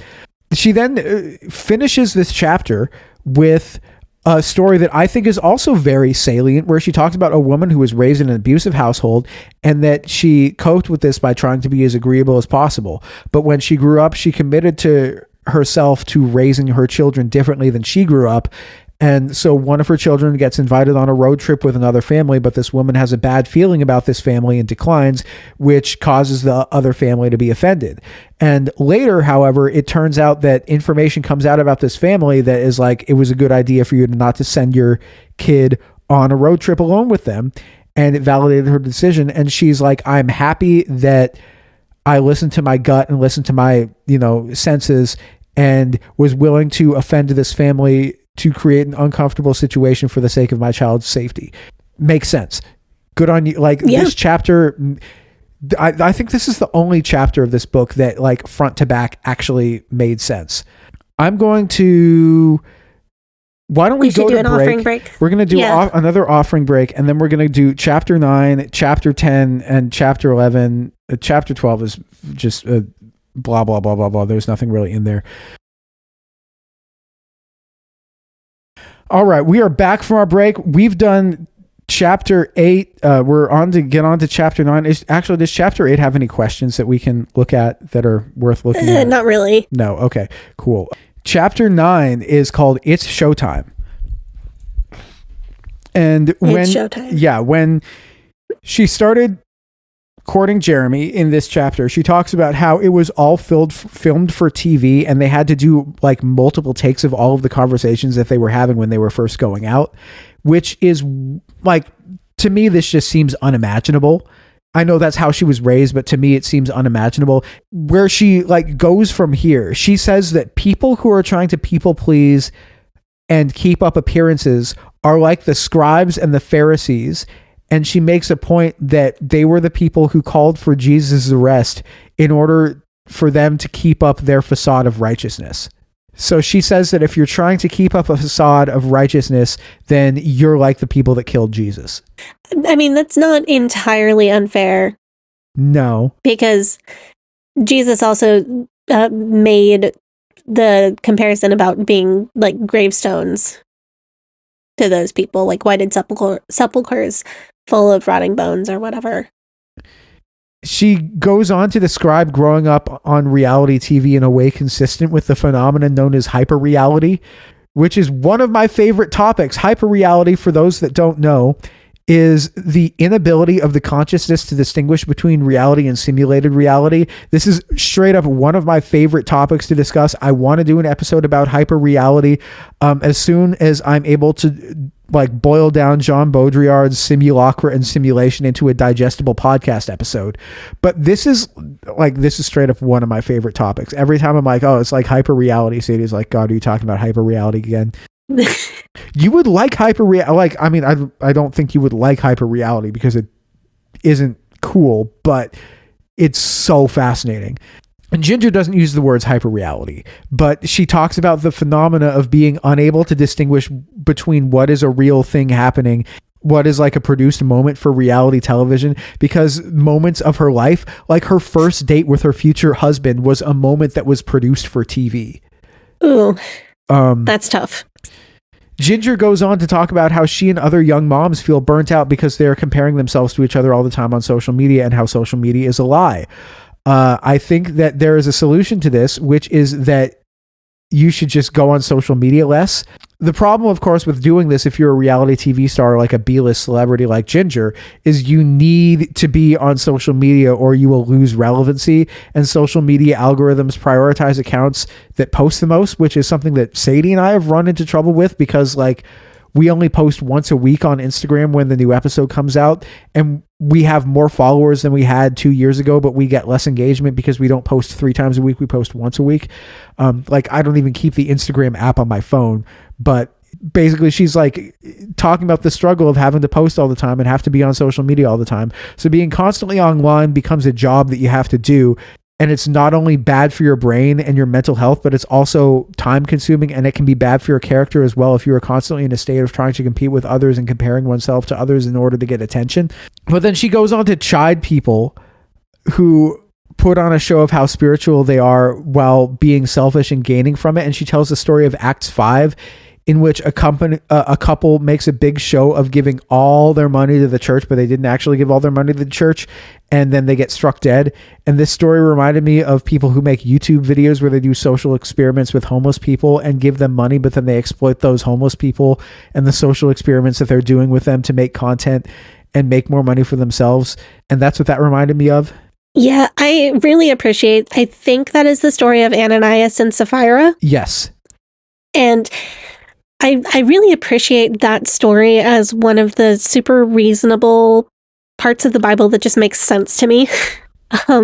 There was a trend in the church around that time that people were selling everything they had and giving all of their money to the church in one big, like, lump sum, giant check style. Yeah. Just like Jack Hyles dropping your watch in, dropping your wedding ring in, so Jack Hyles can build his Bible college. But in the story in the Bible, it wasn't coming from the leadership. It was more like an organic trend among the members of the new church.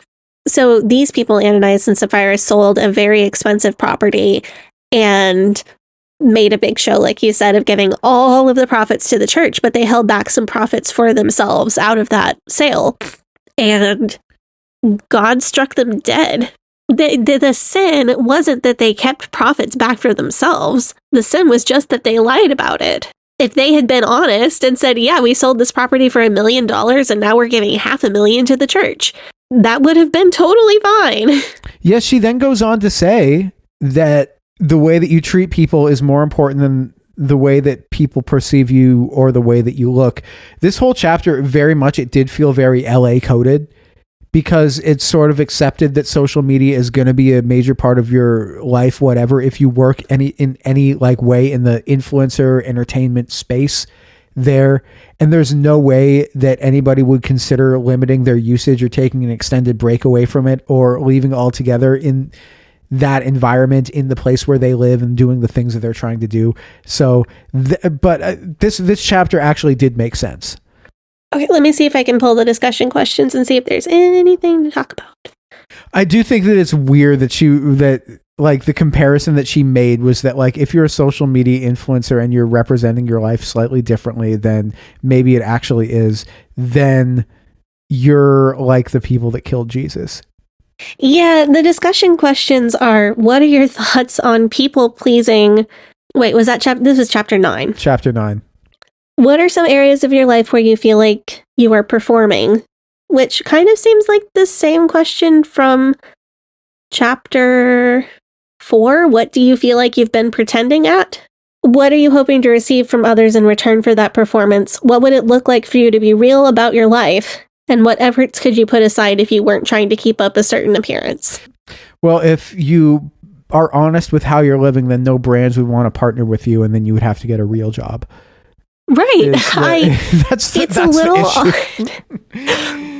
little strange to me that social media is the place where she's talking about being real with her life, because to me that actually seems like a boundary issue. Well, we're going to talk about boundary issues in chapter 11. Okay, let's go. So chapter 10 is the solution might surprise you. So all of these first 9 chapters, we've talked about ways in which you could be a people pleaser, ways that it's messing up your life, situations in which being a people pleaser is not godly or something. And chapter 10, she says, the solution to being a people pleaser is ... to be a people pleaser.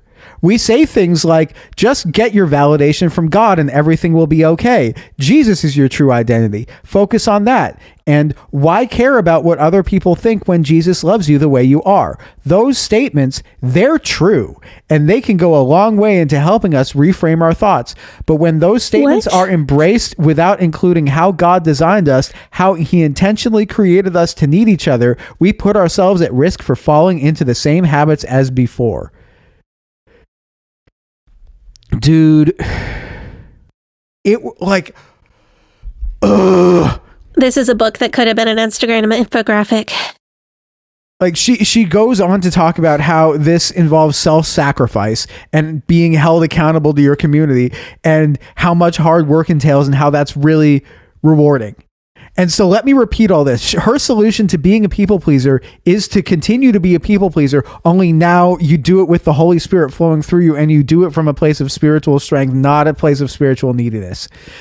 And it was at this point of the book that I became extremely angry. I had to turn off the audiobook and like go up on my roof deck and literally scream at the top of my lungs because I was so fucking angry about this. People who bought this book hoping to get some insight out of it are straight up being cheated. This book is drivel. Chapters 8 and 9 started to get more coherent and like didn't include unhinged religious metaphors to the same degree that earlier ones did. And I thought that we might be getting somewhere. And then she hits me with this.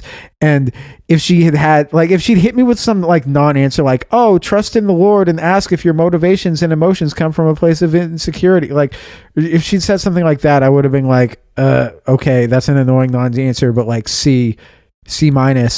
But this makes me feel like I'm just straight getting trolled. This legitimately made me angry. I feel insulted. I feel conned. I've already looked into trying to see if I can get like a refund for this book.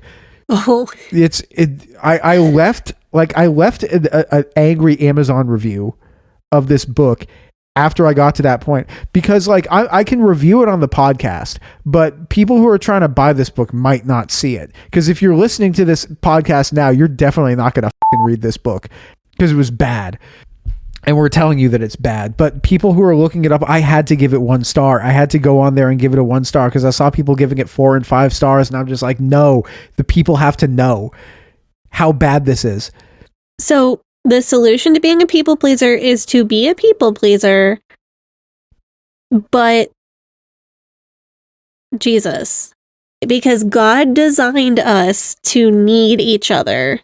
Yeah, but with the Holy Spirit flowing through you. But literally not even because like humans evolved to need each other because human babies are helpless. She didn't even talk about babies being helpless in this book, which surprised me. That she didn't even talk about like women having nurturing instincts, which surprised me. But, you know, like...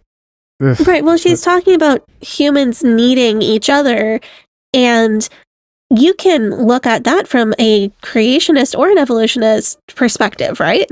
Yeah. Well, God created babies to be helpless, and human mothers are weak after giving birth and need help from their community, so humans are meant to live in packs. That's something that can be true whether God created us to be that way or whether we evolved to be that way. It's literally not even an evolution debate. Yeah, it doesn't even have to be. But she can't provide one good example of how humans need each other. Well, she did. She talked about... just like for socialization. Yeah, she talked about like God created Eve so that Adam could have someone to hang out with, was the example that she gave. I talked to my friend Leah. If you're a regular listening to this show, you might remember her. She's been on a couple of episodes. She's a licensed mental health professional in the state of New York. She has a master's in social work. So I asked her what she would have to say to somebody who came into her to see her as a therapist, and if they told her that they had a tendency to be a people pleaser. And her response was that she's like, that happens like 5 times a day, which, you know, it's extremely common. It's a thing that a lot of people struggle with. But the issue isn't, I'm a people pleaser. It's, why am I a people pleaser? What she said was, is it a fond response to not wanting to provoke abuse? Do they have beliefs about the duties of women to be submissive? Are there reasons for this behavior? And every case is different. What's more, she said that it is irresponsible for somebody who is not a qualified professional to write a self-help book on this topic. Anyway, one of the like general ideas that she put forward, that Liat put forward, was getting people who have these tendencies to start introducing boundaries into their life and sticking to those boundaries and maintaining them. Like, you can start small and work your way up. But this is a technique that varies greatly person to person. Sure. But do you want to know what Jinger has to say about boundaries in this chapter? I feel like I'd be better off not knowing. Get ready to punch some drywall, people. Okay. Here, strap yourselves in. Here we go. And this is a direct quote from this book. One of the first things we need to talk about is how we define boundaries. That word is getting thrown around a lot today. I'll see a meme make the rounds saying things like, you have to talk to me this way. That's my boundary. Or, no one gets to treat me like this. I have boundaries. I've seen people using boundaries as a way of marking their preferences and expectations of behavior from others. Yes, Jinger, that's what a boundary is you say, if you don't behave in the way that I want you to behave, or in a way that respects me, then I'm going to extricate myself from this situation, and I'm going to do Y. Like, it's saying, setting up an action and setting up a consequence. And saying, if you do this, I'm going to do Y. If you do... Can I do the difference between rules and boundaries really quick? Because I think it's important. Yes, I would love to hear this. A rule is you're telling somebody else to behave in a certain way. Like, a rule is telling somebody, well, don't yell at me. Or if you yell at me, you have to leave. A boundary is not about what the other person does, it's about what you're doing. So a boundary would be, if you yell, I'm going to leave the room. And if you continue to yell, I'm going to leave the house. It's not putting any onus on the other person to change their behavior. It's just stating how you're going to respond to that behavior and then following through with it. Thank you for that clarification, Sadie. I think that's valuable information, especially in light of what Jinger has to say next. Oh boy. She says, this can become an easy excuse to become selfish in how we view others. We need to remember that Jesus didn't come to be served, but to serve. Matthew 20:28. But appropriate boundaries are still about determining when certain situations may actually become unsafe. Some people may cross a line and require you to set up boundaries in a relationship, but having healthy boundaries doesn't mean that you won't ever be inconvenienced. There are always going to be more opportunities to serve than we can feasibly get to. So basically what she's saying is setting up healthy boundaries for the expectations that other people have from you or what they can and can't ask you for is not something that you should do. That's what, if you read between the text here, that's what she's saying here.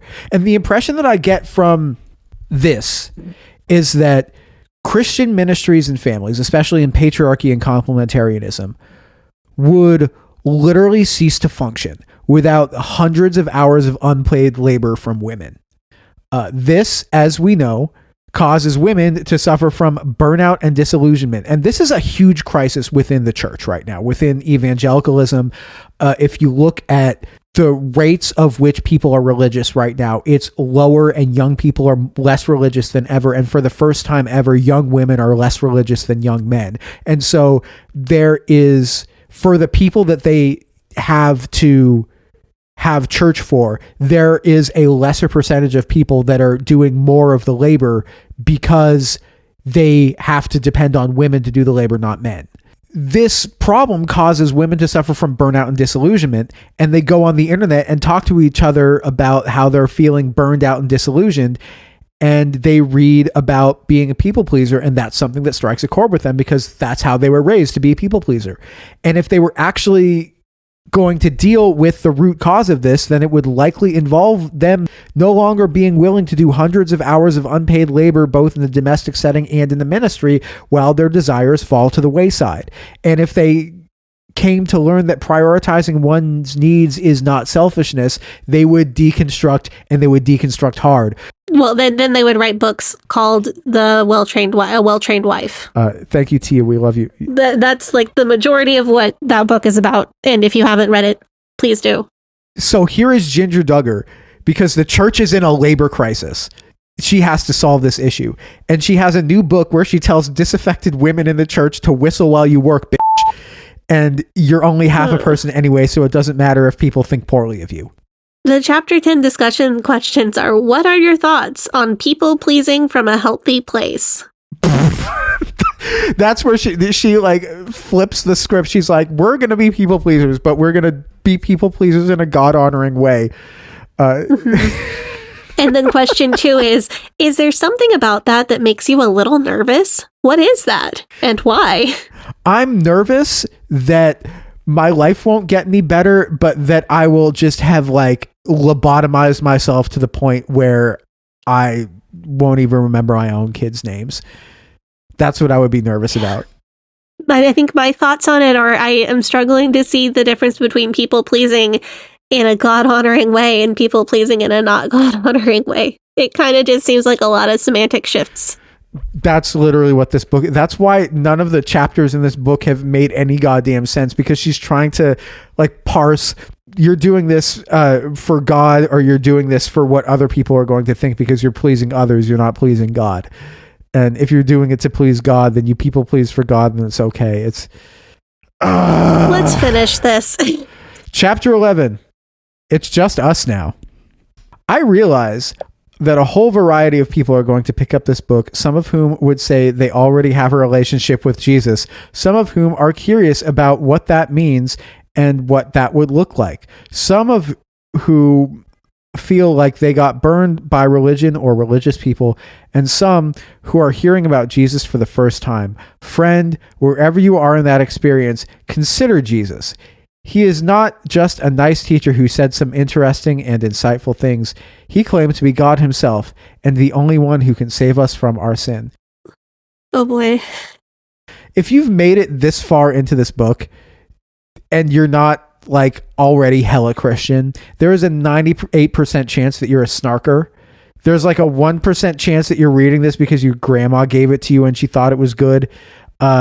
And she liked the Duggars on TV, and she heard that you are interested in mental health, so she gave you this book because she thought you would like it. And there's a 1% chance that like all the unsold copies of this book got like donated to a prison library, and this is the last book that you haven't read in the prison library, and it's either read this or read The Great Gatsby for the 30th time. The other thing that Jinger does in this book that she said in her last book was, this was something that really annoyed me. Like, it annoyed the hell out of me when she would do this, is whenever she started talking about Jesus and like getting really like preachy, she would go from saying you or me to everything being us and like we, and she'll be like, Jesus walks with us on our path, and all it takes is for us to desire to know him and to become saved and to have our sins, or some like that. Like, I remember being a 5 or like a 6-year-old, and a grown-up would get down on like a knee and look at me at eye level and talk to me in really simplistic ways, and I would think like, is this person stupid? Why are they talking to me like I'm stupid? Yeah. When they thought they were addressing me on my level, but it came across as patronizing. And I feel like Jinger is doing the same thing, because she's like, oh, if you're reading this book, you must be feeling lost, and if you're feeling lost, then you must be spiritually unevolved, so I have to dumb it down for your level and be really hella patronizing about it. Yeah, I see how it could come off that way. She then says that you should find other people that you can be held accountable to, and that you can hold each other accountable, and they could be like a spouse or a friend. Like, I guess that could work. I don't know. Like a sponsor if you're an AA or something. Like, what are you holding each other accountable to? Like, is that your people like, are you people pleasing for the right reasons, is basically what she's asking here. And by the way, people pleasing for the right reasons sounds like something that you would do in the Boom Boom Room on an ABC Bachelor franchise episode. I did not watch Paradise. I think there was not a Paradise this year. I think it wasn't on this summer. But it's been a very long time since I heard the term Boom Boom Room. So yeah. Thanks for that. Jinger says that self-empowerment and setting boundaries and standing up for yourself and refusing to be treated poorly is a temporary solution, like painting over black mold growing on your house. I don't think so. I think that this is ironic, because this entire book is just a fucking Band-Aid on the epidemic of women in evangelical churches being coerced into doing hundreds of hours of unpaid labor and losing their fucking minds because of it. And to use Jinger's analogy, the only way to fix this is to take like a Sawzall and cut out all the bad wood, go down to the studs, and then like treat the studs and cut out the rot, and then you might find that underneath that black mold, there's more black mold and there's more dry rot. And you have to go deeper. And Jinger doesn't want you to do that, because if you start thinking about these things, and you might realize that this whole system is just a pyramid scheme, and that men in positions of power and leadership are exempt from justice through the same legalism that they use to persecute and push this mutual accountability divisiveness on people below them. And that can't happen.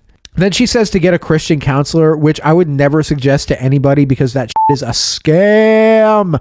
And those people have no fucking clue what they're doing. And I know that those people have no fucking clue what they're doing, because one of them helped her write this terrible book.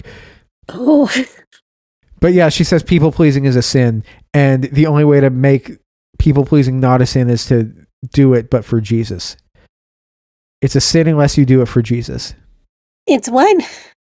People pleasing is a sin unless you do it for Jesus. So if you're a people pleaser, you are a sinner, and the only way for you to be absolved of that sin is to people please, but for Jesus, with the Holy Spirit flowing through you. Wow. Okay. Yeah, so that's the end of chapter 11. Oh, do I need to do discussion questions? Yeah, discussion questions, and there's no discussion questions for chapter 12. So chapter 11 is like the only... This is a good one. So chapter 11, question 1. Do you feel ready to see your unhealthy people-pleasing behaviors as sinful? Why or why not? I would say no, because this is like... She doesn't even explain why it is so sinful, except for that, it might be coming from a place of pride. It might be coming from a... Like, if it's legitimately a trauma response, that, like... if it's like a fawn response for like you got abused as a kid, and so now you have to like make sure that everybody is happy in the room, or like saying that that's sinful is the most like up, especially if you know somebody has religious trauma. Yeah, they're like an abuse survivor. Telling them that they're like, actually your people pleasing is sinful is just like Like it's just spitting in somebody's eyeball. Like that's what you're doing. You know, you're kicking someone when they're down. Yeah, and I can totally see where she's coming from saying that this could be a pride issue, but it's not. Her solution isn't, oh, deal with your pride in a healthy way. Learn an accurate assessment of yourself. Because my dad always used to say, humility does not mean you're lying on the floor and going, oh, woe is me, I'm not as good as anybody else. That's not humility. That's still pride because you're attracting attention. And humility is having an accurate self-image. Humility is, if you are a good singer, it's prideful to get up and say that you're the best singer in the world. But it's also prideful to go, oh no, I don't want to sing the solo. We all know that I'm not a very good singer, because you're looking for everybody else to hype you up and say, oh yeah, you are. Of course you're a good singer. They're like, here, will you do it? I'll be like, okay. Yeah. Well, I'll take your best shot at it, you know? Yeah, because humility is having that accurate self-assessment of, I have some talent, I have some practice, I think I can pull this off. So I can see where she's coming from with saying that it's a pride issue, but she doesn't give any tactics for dealing with pride. It's like the only tactic is Jesus. Holy Spirit flowing through you. There's still no, this is a self-help book with absolutely no self. I really wish that, I hope that this is something that like Beth Allison Barr is going to be doing and Sheila Gregor, these women who are at the spearhead of progressive evangelicalism, these people that I really respect, who are more conservative, not extreme universalists, they wouldn't call themselves extremely progressive, but who are advocating for women to have selves and women to have holistic lives within the church. I hope that this is something that they will talk about, is the concept of having a self, because having a self is not selfish. Can we go to chapter 12 now? Do you want to go to chapter 12? Yes, I'd like to get like that. Okay. Yeah, I want to be done with this too. So she says, people pleasing to protect yourself from harm as a trauma response is a sin, but people pleasing to, because you want the Holy Spirit to go into the world, is good and fulfilling. That's what she says in this chapter. Yeah, so to protect yourself from harm. Your trauma response is a sin. Your trauma response is a sin, but people pleasing because you just have so much Holy Spirit filling in you, it's pouring out all your holes, that's good. If you belong to Jesus, then you gain gifts of the Holy Spirit, and the ability to serve others is one of those gifts, and if you use those gifts, then it's not people pleasing, it's gifts of the Holy Spirit. She then goes on to say, at the end of the book, she brings up Satan, and she says, Satan twists the good people pleasing into bad people pleasing, and if you ever struggle with what other people think of you, then that is actually Satan attacking you and turning your gifts of the Holy Spirit into a weapon that can be used against you to keep you from working to benefit the church. She also says, God needs you, don't turn your back on him. It's like just high-level guilting. And then she says that she goes down and tells the story of the widow and Elijah and says, even if you think you have nothing left to give, you can still give your like very last kernel of effort to God and he will provide. It is insane to me that this is a story that you can find at the last chapter of a book about being a people pleaser. That is really something. And also hearing that story about the widow and Elijah and calling back to the way that she told the story of Mary and Martha really does make me realize how certain evangelicals use any mention of a woman in the Bible in a negative way. That's something. It's like, it is just like how part of it is that like you can't, when you're saying how you can't write a self-help book without a sense of self. I thought that was such a wow moment for me when you said that. That now I'm thinking about it and I'm just like, how can you be a religion that says, well, you know, the Bible says to love others as you love yourself, if you fucking hate yourself? And there is so much just self-hatred oozing through every single word in this book. It's just right. It's almost like self-gaslighting to the point that you don't believe in the concept of your own self anymore. not believing in the concept of your own self is preferable to looking at yourself in the mirror and understanding who you really are and what your situation is, and that like there's nothing wrong with that. That you're a person, that you're not perfect, and that you're like, and that there's nothing wrong with that, and that you don't. I don't want to say that you don't need anything to fix you, but like that you understand that you exist and that your existence is what it is, and then that's fine. And once you understand that, then you can get to being like, I accept pieces of myself, and now I can accept my whole self, and I can love my whole self. And then if I love my whole self, then I can love others. But this is just like gaslighting yourself into believing that you don't even fucking exist because you don't want to face the music. Right. I mean, it is learned or taught derealization and depersonalization. And as somebody who's experienced this and is now in a lot of therapy for this, I can tell you it is fucking horrifying living through this. And I hate that Ginger's response is, well, find Jesus. Because I'm good with her finding Jesus if that's what she wants. I'm good with anybody. If that's your thing, I'm totally okay with that. Religion is something that has caused a lot of harm, but it's something that can also be very helpful in individual people's lives when they're using it in a way that's fully consensual and fully informed, and it provides something for them. But I don't see how it's going to help to find Jesus without also finding yourself.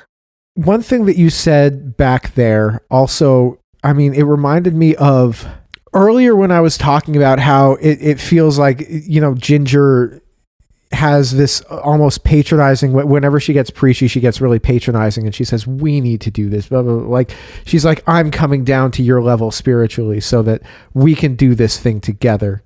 And then you'll learn through working with me to do these, like that's the, but when she talks like that, it's I mean, have you ever had the experience where you know a lot about a subject and that somebody who knows all about that subject comes in and starts acting like an expert and treating you like you're an idiot and just like talking down to you, and they think they're hot shit? Uh-huh.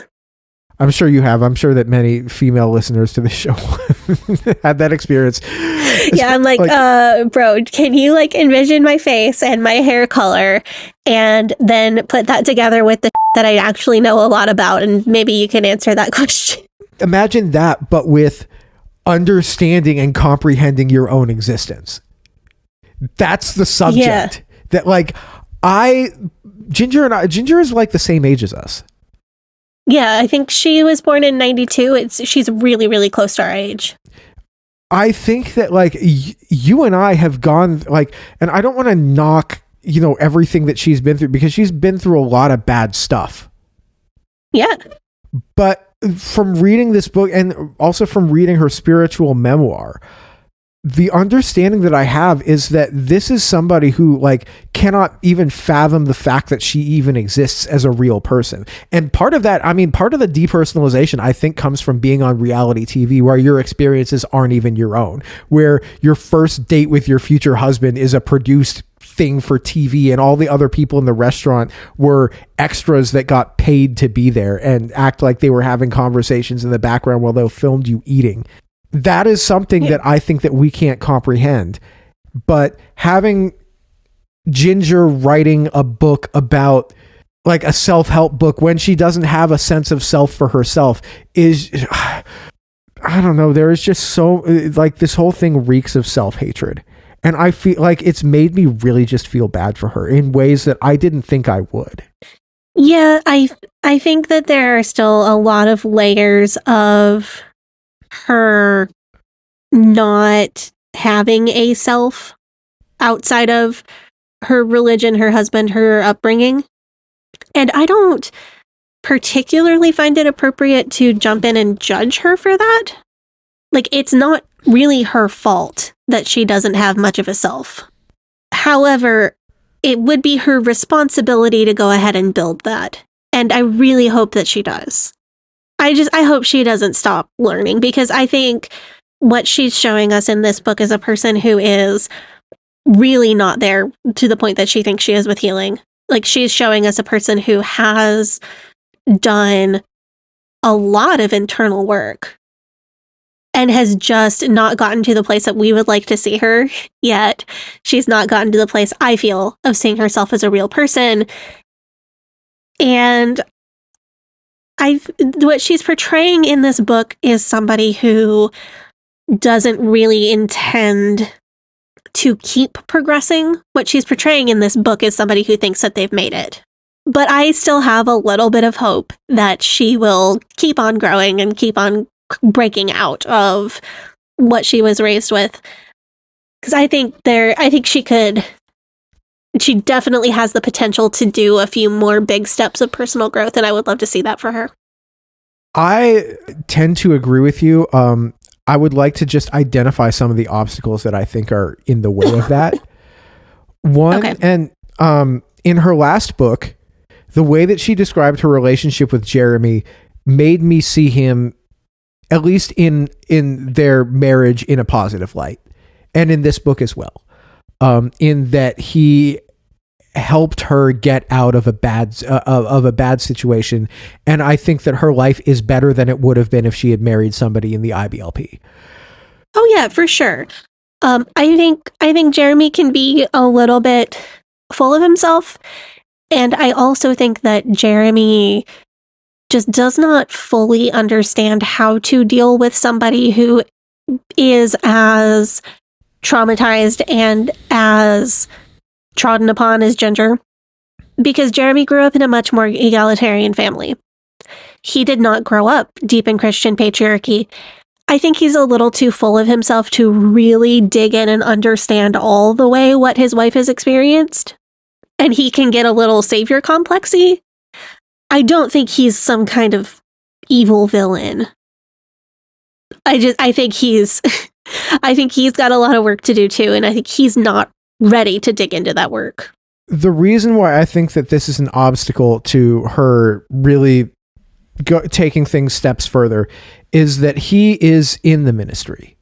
He is, that if she, to use her metaphor, rips it down to the studs in the way that, look, I mean, you did that.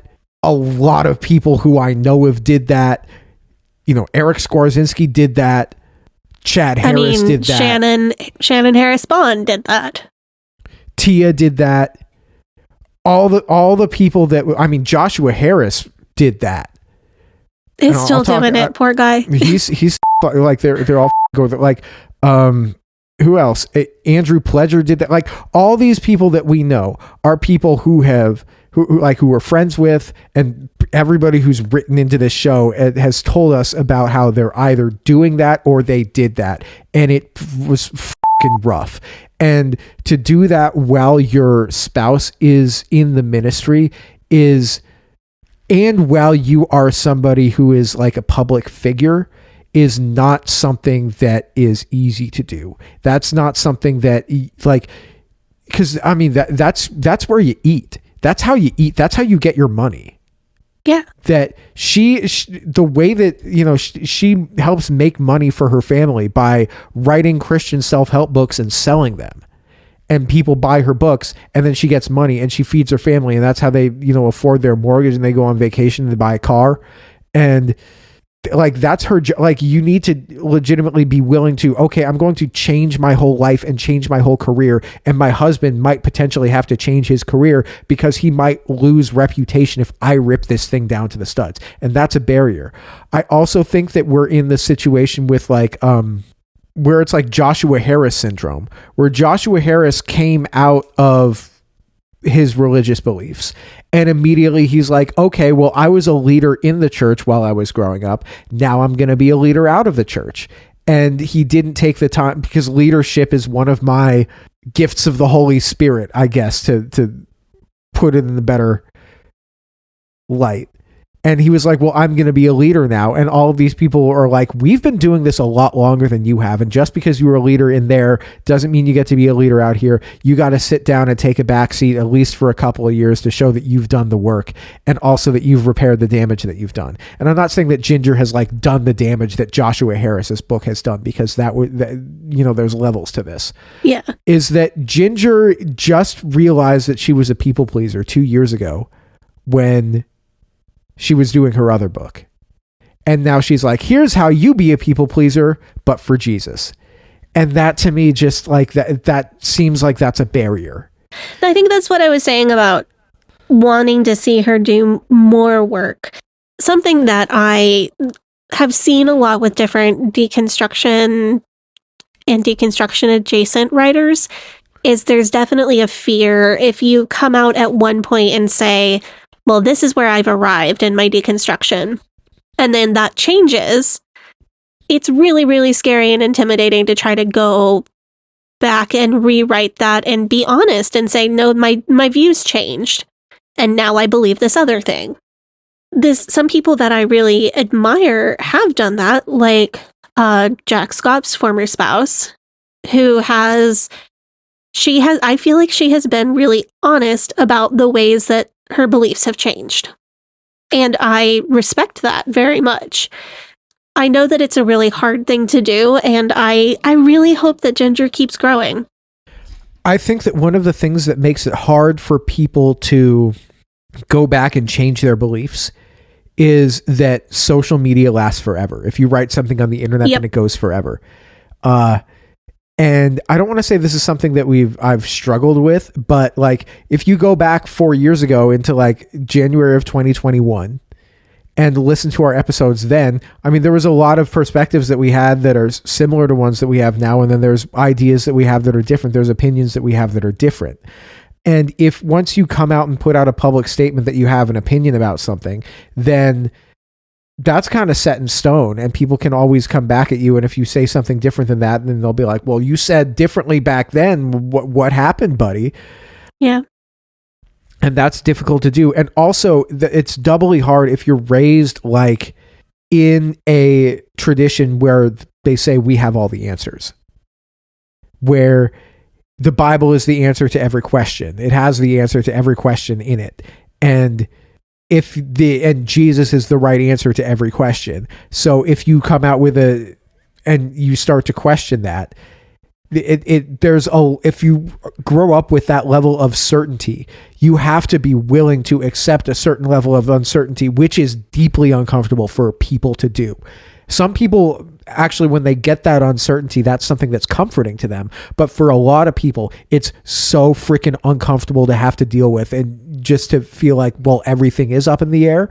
Like no one knows what's going to happen, but also there's limitless possibilities. That's like you get option paralysis on one hand, and then you also lose that security on the other hand.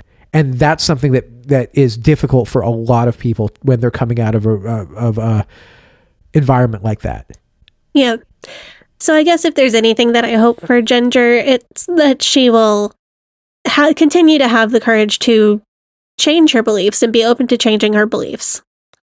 Because I really think like this doesn't seem like the Duggar kid that is ever going to, I don't think she is ever going to really deconstruct.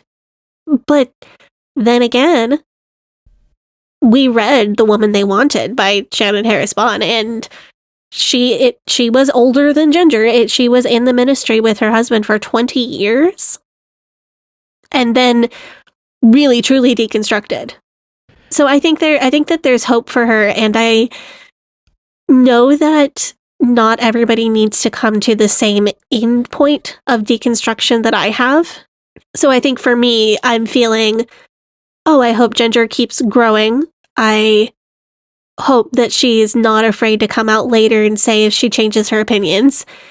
And I want to do the work on myself to realize that she doesn't have to end up totally agreeing with me, and that there are plenty of good places for her to land between where she is and where I am. I think we're pretty much ready to wrap this up, right? I am, yes. I am ready to be done talking this book. I hope that it's a long time before any other Duggar kids come out with books that I then have to read, so that I might have to Actually, take the Jill's next one was for good. you. Jill's was good. Ginger doesn't have to. Ginger shouldn't come out with any other books for a long time. I didn't like this one, and I'm not thinking of any. It's like when you put on a episode of a TV show for fun, and then the episode that pops up on TV is like a clip show episode, and you're just like, okay, I guess I got to get through this one to get to the next one. Thank you guys so much for tuning in. If you like this pod, you can subscribe to it, and you can listen to other episodes that we have. We had a review of her last book of Becoming Free Indeed. We had a review of Jill's book, Counting the Cost. We talk about other Duggar stuff, and we talk about fundamentalism related stuff. So if you're interested in any of those topics, then go back, hit that subscribe button, go back and listen to our back catalog. We hope that you guys enjoy it. You can follow the podcast on social media at Leaving Eden Podcast. You can follow me on social media. I'm still on Instagram, I guess, at GAVRIELHACOHEN.